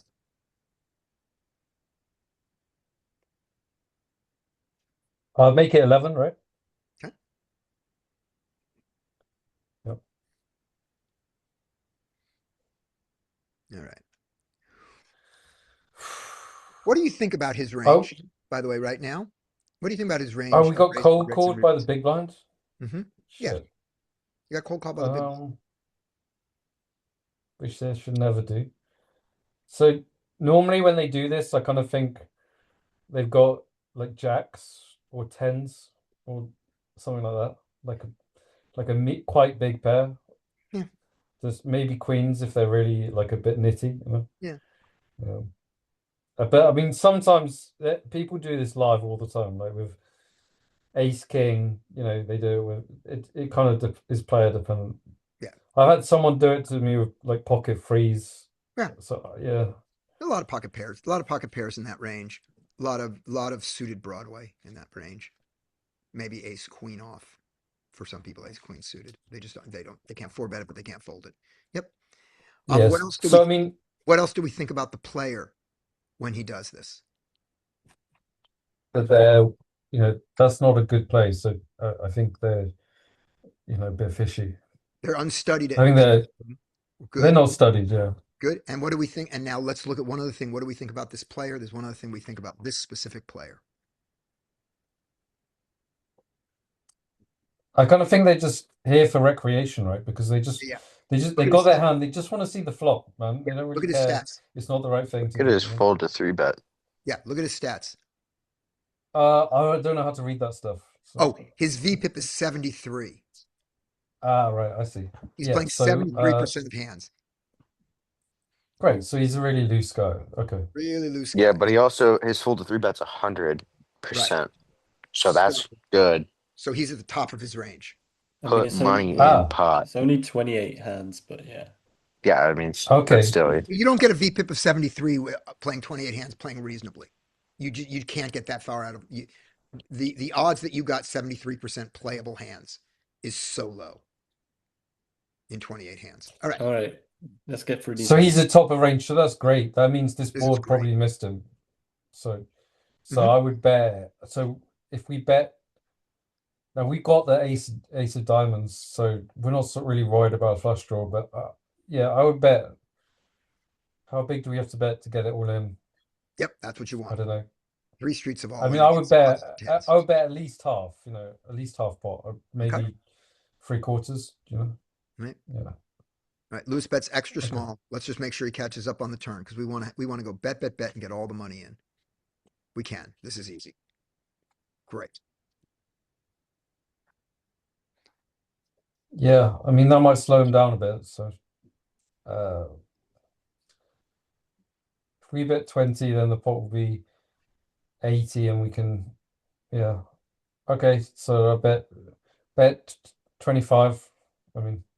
Okay. One other question before you make your 25 bet. So there's now a 4-liner on the board. Do you care? No. Good. And but he might. And do you want to make this a 2-street game with a 2x over pot turn bet. I would not over pot this, right? I agree. I mean, I agree. because You're he's going to get really scared of the flush, Yeah, you're which he making it too can't. easy. Yeah. You're making it too Yeah. easy for him to fold pocket eights, pocket nines, pocket tens, pocket jacks, and we think he has that a lot here. Yep. So yeah, I don't think you can make this a two street game against his range. All right, cool. So you said 25. That's a great size. Let's see what LP does. Yeah, I'd check. Probably, I think I was a bit, scared he could have like king, like, I mean, I find when people cold call a free bet in the big blind, it's usually like suited high cards and pairs. Yeah. So I was kind of like in game that like, I could lose a lot. Like they either have nothing or something a lot, but like there's still value. There's like jacks through, there's like sevens through jacks. So I think I should go for value, but I checked here. Absolutely. Absolutely, you should be going for value here. And let's say you bet and you got raised. Are you folding? No. Fine then. Okay. So you check and he bets 10. Well, that was fun. It's on you, Josh. So he probably has he's probably worried about another diamond coming. So with his jacks or whatever he's got. Mhm. So if we just call, is he going to bet again on the river? I don't know. I mean, Not if a diamond yeah. I comes. mean, now we've checked. I guess we just check call. Maybe The money's raise not on the going river. all the money's not going in with a check call. And you've got a hand that still can play for all the money. So we could check call, check raise. I mean, He might not bet. He might bet the river. He might not bet an overpair on the river. Oh, you want to jam this? I Eights. mean, you want to jam it now? I guess, I guess queens with the queen of diamonds is just not folding, right? I mean, No, it's not. it's not. Queens with the queen of diamonds isn't folding on the river. Queens on the queen of diamonds isn't betting this size. Yeah, this is like kind of shit since you checked the turn. Yeah. Kind of puts you in a shit spot. Yeah. Yeah, I think I think I'd this up if we want to play for all the money, and we want to play for all the money. Yeah, I butchered this hand, but yeah. All right. But I don't know what's the high V pip gonna do? Are they gonna pass it? Probably mostly passive, right? Yeah. When you But you check don't raise know. here, you start to get folds from hands that you want to call. Yeah, I want to do something Yeah. really stupid here. I want to check raise really small, and I hate Yeah. that. And then I want to put it in That's- the river. I think that's an all right option. Click it back. Yeah. Well, I wanted to bet 20. I wanted to bet like you're 25 because that's a good size for the pot shape. So let's just check raise it up to 25, which I hate. But yeah, but It's the better option of than calling or check raising to a big size. I think it is. The only other option then behind this is to donk. And if you donk here, the amount of money that you want to donk for is not going to be enough without raising here. Yeah, So the pot's going to be 60, and I'm going to donk over pot, and that's what I don't want to do. yeah, so you have to click Okay. here or something. Yeah, let's see what we get. Josh, by the way, we were talking. What did you want to do? Oh, you have a straight flush. That's not good. Yeah, I would have just after checking. I mean, I think it's weird to check raise on a flush completing card. I think that's really going to scare him, right? I know. What is his range here? Is he going to bet? So his range is flushes, over pairs. Yeah, his range is flushes and over pairs, and his flushes will call a lot of money that might not bet. So you kind of have to bet here. The boards are straight as well. Back. The Overpairs boards Yeah, are but straight. if you donk this, it looks extremely but strong, his- right? And but what are you his- going to donk it for? But what are his over pot? overpairs going to do? His overpairs are going to check anyways. Right. So you have to And his donk on a- flushes might check as well. His flushes aren't folding if you bet. So Hold on, Brian. I think there's a fuck up here, which is if he's got an overpair without a diamond, he folds to almost any donk, any reasonably sized donk. yep. Okay. If he's got an overpair with a diamond, he probably does bet. He calls our bet, definitely, but he often bets that. Yeah. So Diamonds, I he mean, does. Yeah. So I guess we bet and hope that he has a diamond. Yeah, I mean, because you're not getting called by anything else. Yeah, And some of it, and it's a I guess aggression factor of 1. It's not like he's going to take the more aggressive route all the time. Like his queen X of diamonds may just check back on the river. his His 9x of diamonds is going to check back on the It's river. going to check back on the river, but Yeah. those things will call. All right. So You kind of have to donk. what's the size against a diamond? Or and every once in a while they bet those hands, which is nice. But Check. oh my gosh, he jammed. He That's jammed. great. Does he have the 6? He's a 7. Oh, I bluffed. There you go. That works No, too. it's straight. It's straight.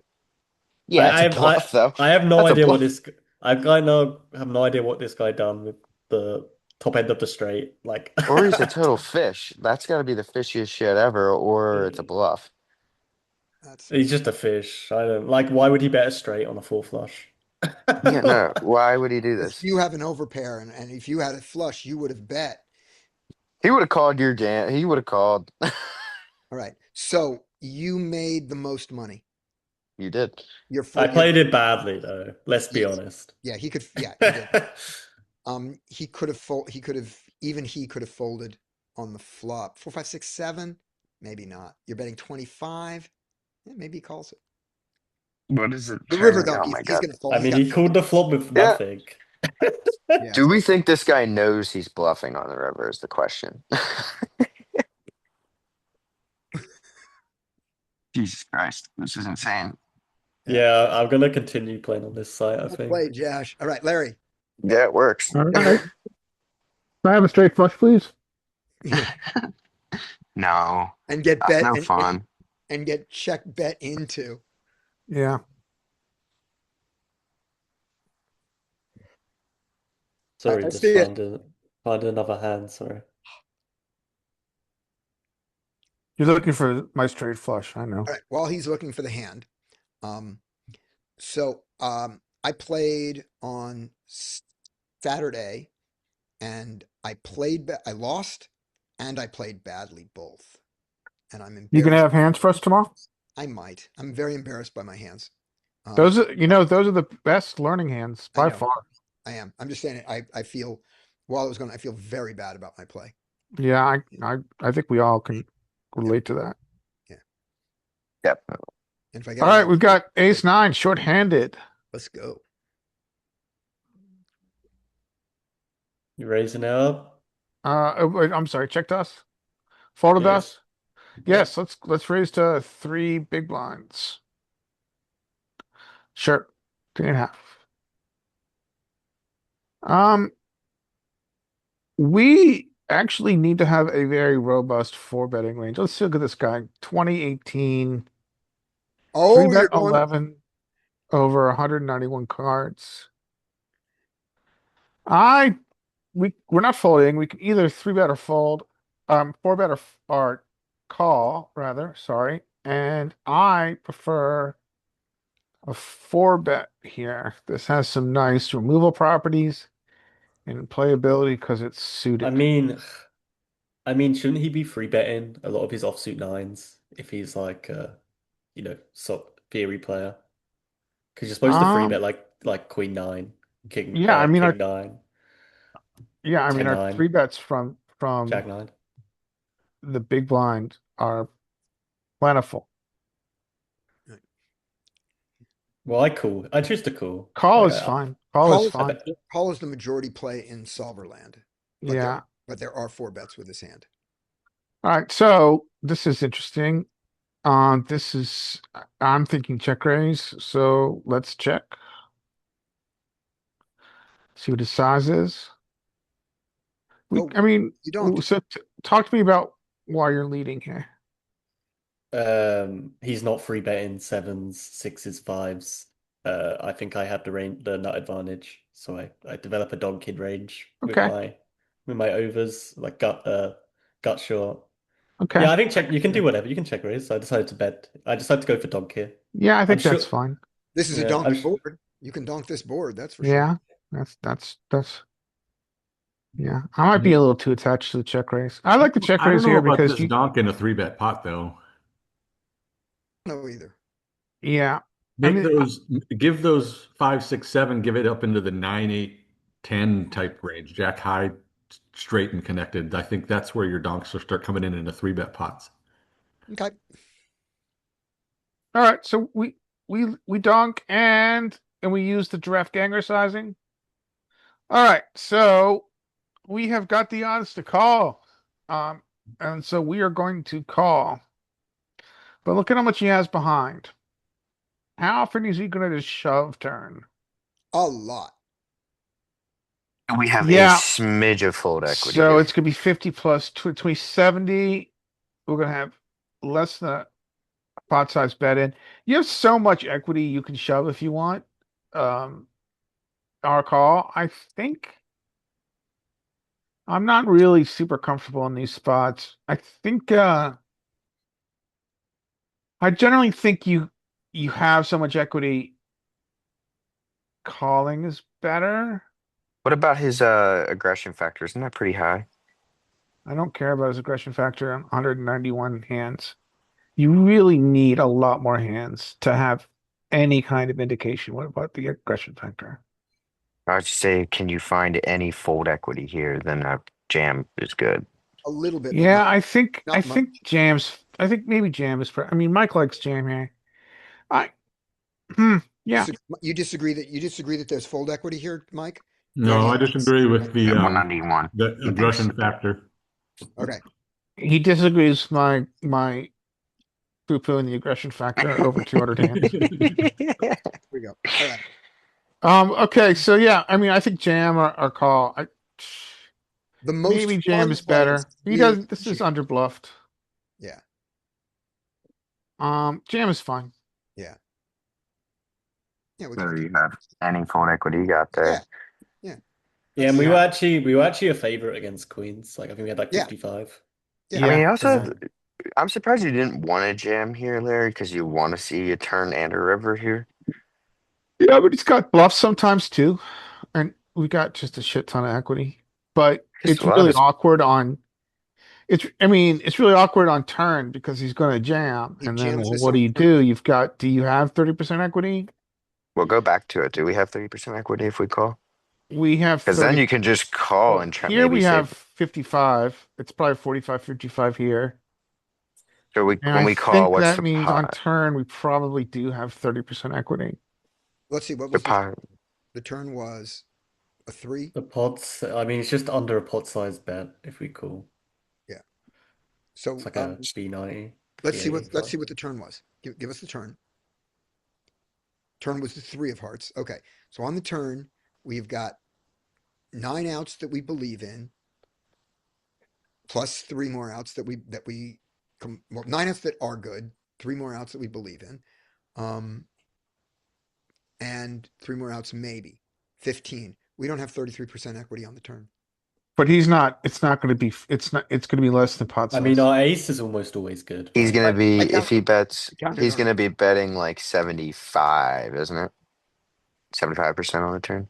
When he bets 65 into like 70, no, it's gonna be a little bit more than that. So you'd be getting odds on a turn, but Yeah. then you have no fold equity. You don't get to get any fold equity. Is the other problem. Yeah, that's a We good had point. I very- mean, It's like it's, if you have a smidge of fold equity here, then it's probably good to just run it because, on the turn, you now have no fold equity when you call and you're still getting odds to call. That's why I loved the check raise on the flop, because the check raise is when we had fold equity. When his Oh, bet yeah. size was small and his range still had folds in it that were ahead of us. yeah, I But yeah, if we prefer take check this line, raise we on just flop. rip it. Once he raised Yeah. us, we really didn't have fold equity, but we still had enough equity.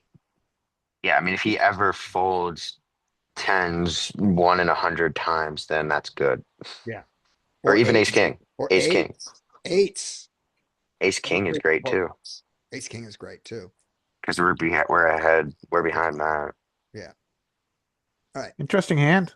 Okay. Next hand goes to, after Larry, it goes to Mike, Dean, Rob. Where's Rob? What happened to who missed one? Yeah. Mike, Dean, Rob. That's the end of it. And Rob is gone. So it's Mike and then Dean, and Dean is gone. It's Mike. Mike, how many hands would you say matters for aggression factor? Brian, why are you not on the list? You never put me on. I never put you on the I've list. just been sitting here blabbing. Oh, that's fine. Sorry. Okay. Ryan. I mean, the aggression factor. I mean, Larry, he's not, he's somewhat accurate in terms of like it does take hands to like start to see things, but just in my experience, when they start to get like an aggression factor of 5, it's kind of like the same deal when you got 20 hands on a guy and they're 74-15 VPIP, right? Yeah, that's kind of how I felt It's about it, is that they can't be yeah, this aggressive without them. It can't be this high without them being overly aggressive in some way. yeah.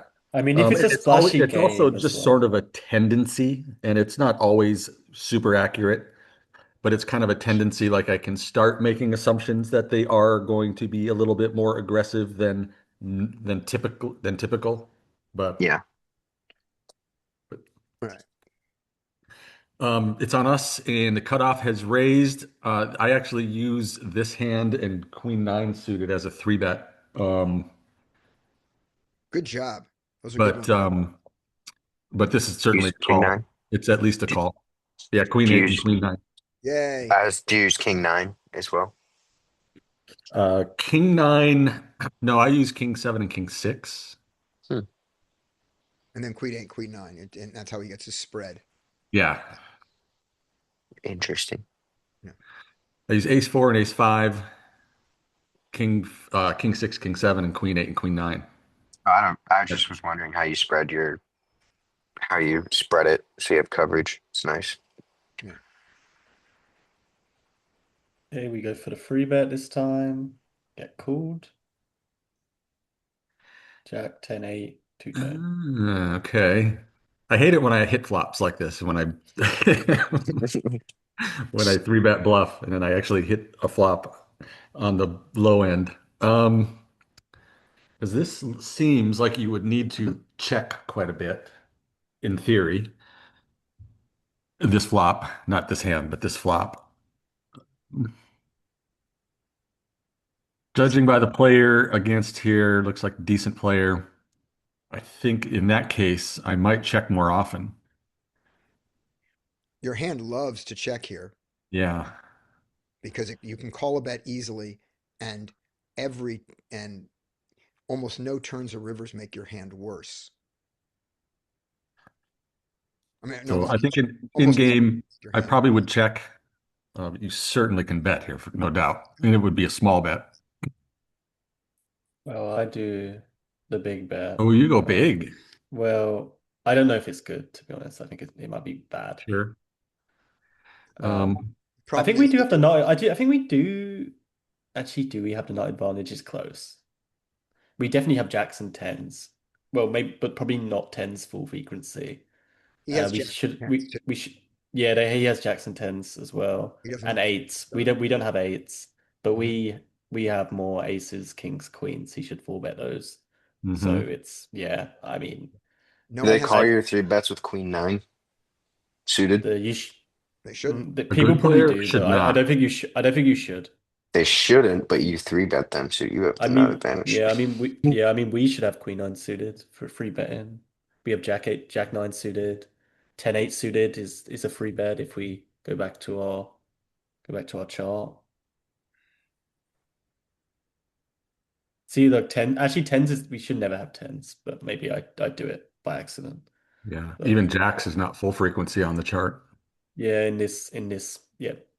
This is my GG chart, so it's not I haven't made a chart with this rake structure, but I don't think I need to. So um but yeah, I don't know if you yeah, I'll have to study this to know if you get big bets, but out of position I usually do a B75 or a B33, Yeah. but I They're won't pretty go rare. Like the big bets in a 3-bet pot out of position is pretty rare. That's why I don't think in theory you get to do it very often. But any calls? I think at this point I'm shutting down. I'm kind of done. I would check here.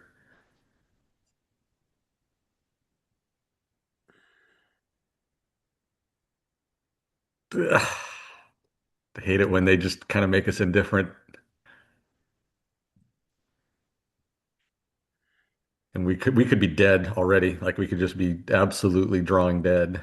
Yep. And he could have diamonds already. Um, Both of those could be true. I think I just fold. Well, I Third called. part bet. And then yeah, Yep. that was a tough one. Now, if you go small there, let's say you go a flop small. I'm thinking it doesn't really change much. So you make it, let's say, 9 or 8 or whatever, and he calls, and the 10 pairs. You probably check here. In theory, you probably should check, right? And that doesn't mean you have to check. I mean, But I 10's think when the pretty 10 decent. pairs, you can't really fire too much of the hands in your range anymore. Yeah, it's probably like 80% check, I'd imagine. Like maybe more. And then he may start, yeah, I don't think it changes the hand much, but Yeah, it'd be interesting to see if I get a big bet with this particular hand because All right, I'm kind gonna of share. benefits from getting like ace queen to fold or like pocket nines. Actually, pocket nines will never fold to a big bet, but yeah. Here it is in peak. So cutoff raise, big blind with the queen 9 and the queen 8 does the raise. He calls. You get, sorry, I didn't need to hit that. Jack 8 of diamonds, 10 of spades. And queen 9 and queen 8 do bet. And they bet all the way up to 12 into a pot of 20. So they do have the bigger bet. They don't have any over bets. But mostly their bet size is small. And the queen 9 likes to bet. Queen 9 is the nuts, loves to bet. And the queen 8 does it sometimes. Your size is the minority size. Yeah, so I was kind of right. There's Let's some let's move away bigger and see the bets. queen 8 of spades. I got to see the queen 8 of spades here. Okay, queen 8. Queen 8 of spades. Yeah, same thing. So when you bet your bet is mostly small. You bet the large size. He called you the 10 pairs, and it was like 10 of hearts. Yep. That I assume you're gonna check a lot? Oh no, you don't. I got this completely wrong. right. Queen 8 mostly checks. Oh, this one likes to bet though, the Yeah, spades for you some guys. reason. I got to move this out of the way to see it. Interestingly, wow. just bet. Queen 8 of spades. I got to get there. Queen 8 of spades. Queen 8 of spades does do good. Yeah. The Wiz has a really weird solution. Holy shit. All right. Let's look at the Wiz's solution. Right. Anyway, and when I'm we do thinking this, I'm doing something wrong. when we check and he bet a third, and he Yeah. doesn't have a Do third. the 25. So let's do Yeah. the tiny one first. We do some calling. We don't fold it all. We do some Yeah. calling and raising. And when he bets the larger one, we fold. So there you go. All right, let's see the Wiz. I almost think I'm doing something wrong.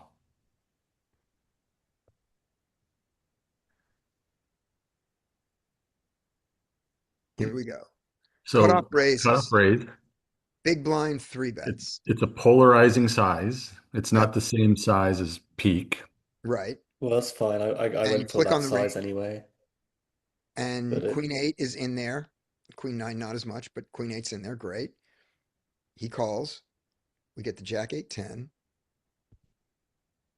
And the big blind checks. The top, Yeah, but look at if it doesn't check, look what it does. it jams. oh, this is just run weird, no? That's what I thought that. All right, let's look at look at the hit change, hit the gear. Let's see what Well, we this is see. 9 max. Do a 6 max chart. That doesn't make a difference, but we're gonna still do it. But hit the change Well, and see it's if we've got like one, if we've got some weird one size Yeah, guy. it's We're a in the single single size size. solution, which they changed to. Yeah, oh, it's is this a the new free single version? solution. Yeah, so it could be weird. I'm on my laptop now. If you want to do the custom solve, I can do it. Okay, well, it's 12:45. We're not gonna do a custom solve, Do it tomorrow. or I'm not going to. You guys can do whatever you want. No, we'll do one tomorrow. Okay. Josh, you here tomorrow? Just because, yeah, I'll be here tomorrow. It's Okay, a great. very draw-heavy board, though. I'm surprised it jams, though, because there Jack is of a diamonds, 8 of straight. diamonds, 10 of spades. Jack of diamonds, 8 There of is a diamonds. straight available, right? So I'm surprised it does jam. Yeah. I guess he never has The 9-7. only size that it likes. And it just never does it. Yeah, Now, that's- change it away from single size. Just change that. I can't. It doesn't do that anymore. No, it Oh, does. You have it- multi-size. oh, it does. Yeah, you have to tell it to do multi-size. Because they've decided that people want single size more. Yeah, just do NL50. Yeah.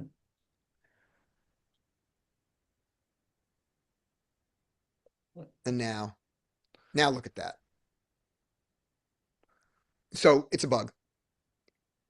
Because the all-in goes 9%, but the 50% loves to do 21, does it even more often. And then all of a sudden it says, but if I can only give you one size, I'm going to make it the all-in. I mean, this why I don't use Wizard. Just the fucking 5 sizes is just a joke. Yeah.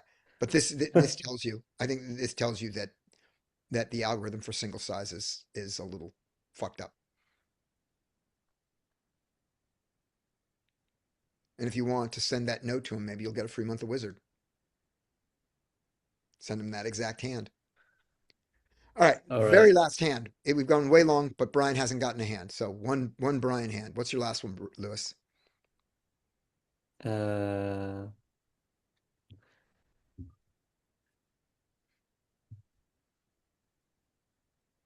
Let me share the screen's gone. Sorry.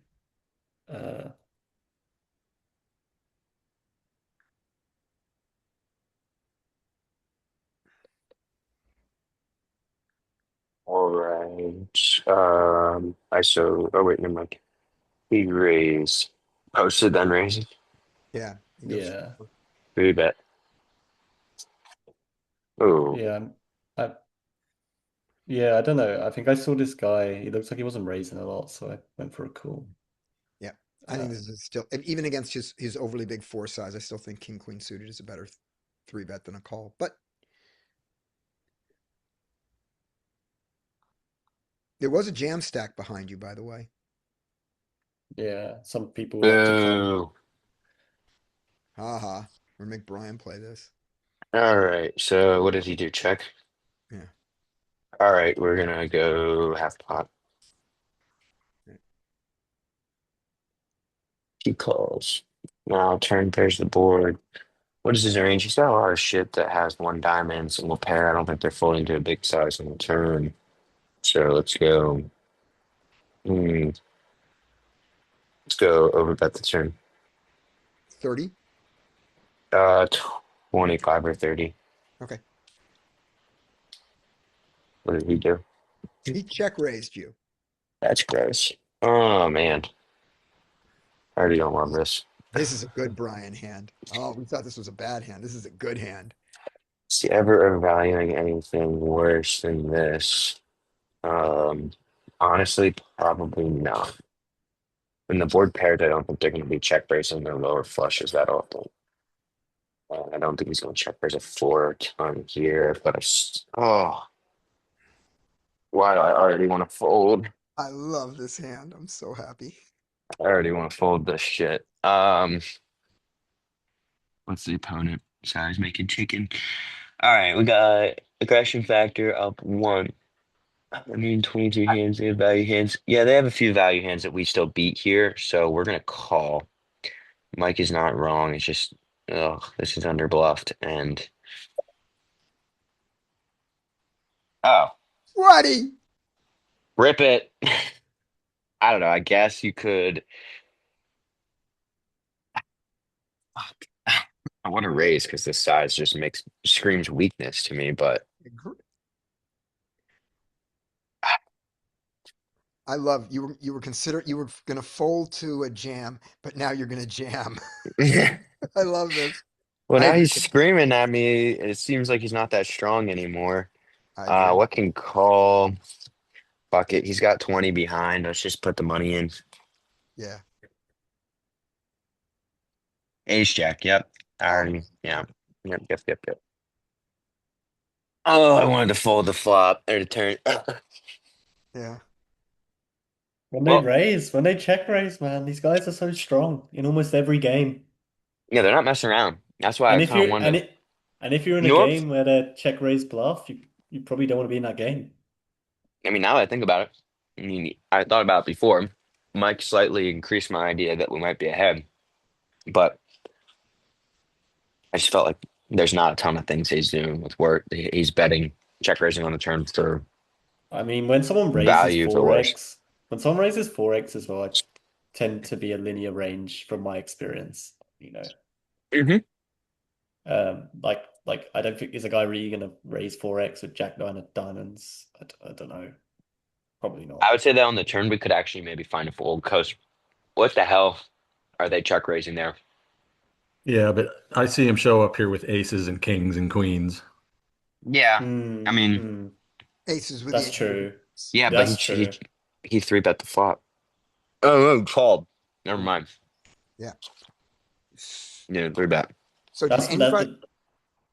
that's what makes it so hard to fold because people overvalue their overpairs This is sometimes, live poker. I might have folded on the turn. I feel really gross, but I've been trying to figure out what they're re-raising me with that I can beat. And I don't think it's Yeah. fours. I don't think it's four, and I don't think it's anything other than the ace high flush or a boat. Eh, So on the river. So when he only bets 20 on the river, that is makes me want to raise. no, is anybody just is anybody folding to the river 20? No, good. No. All right. Good. Is anybody not raising the river 20?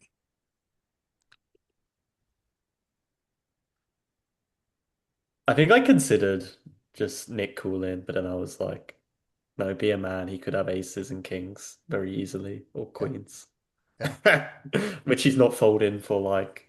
Yep, I raised it. The only thing is like, which makes you think like, if he had like, why is he not jamming? That's just the question. Like, why is he not jamming? Is it because he's super nutted and begging for a call? Yeah, it could be that. Or is it that he's afraid you won't call the bigger bet? I certainly don't think he was trying to induce, which he No. succeeded in doing. I know what's All weird right. is that when we got to the river and he went small, like if he had jammed, I was thinking considering folding the king Yeah. high flush. But Yeah. when he made it 20, then I'm like, well, shit, we can get value from the hands that he's doing this with. Yeah, exactly. That was my, Yeah. yep. All right. Smack your wrist and fold the turn if you don't have the nuts, or a way to improve to the nuts. All right. I will see you guys tomorrow.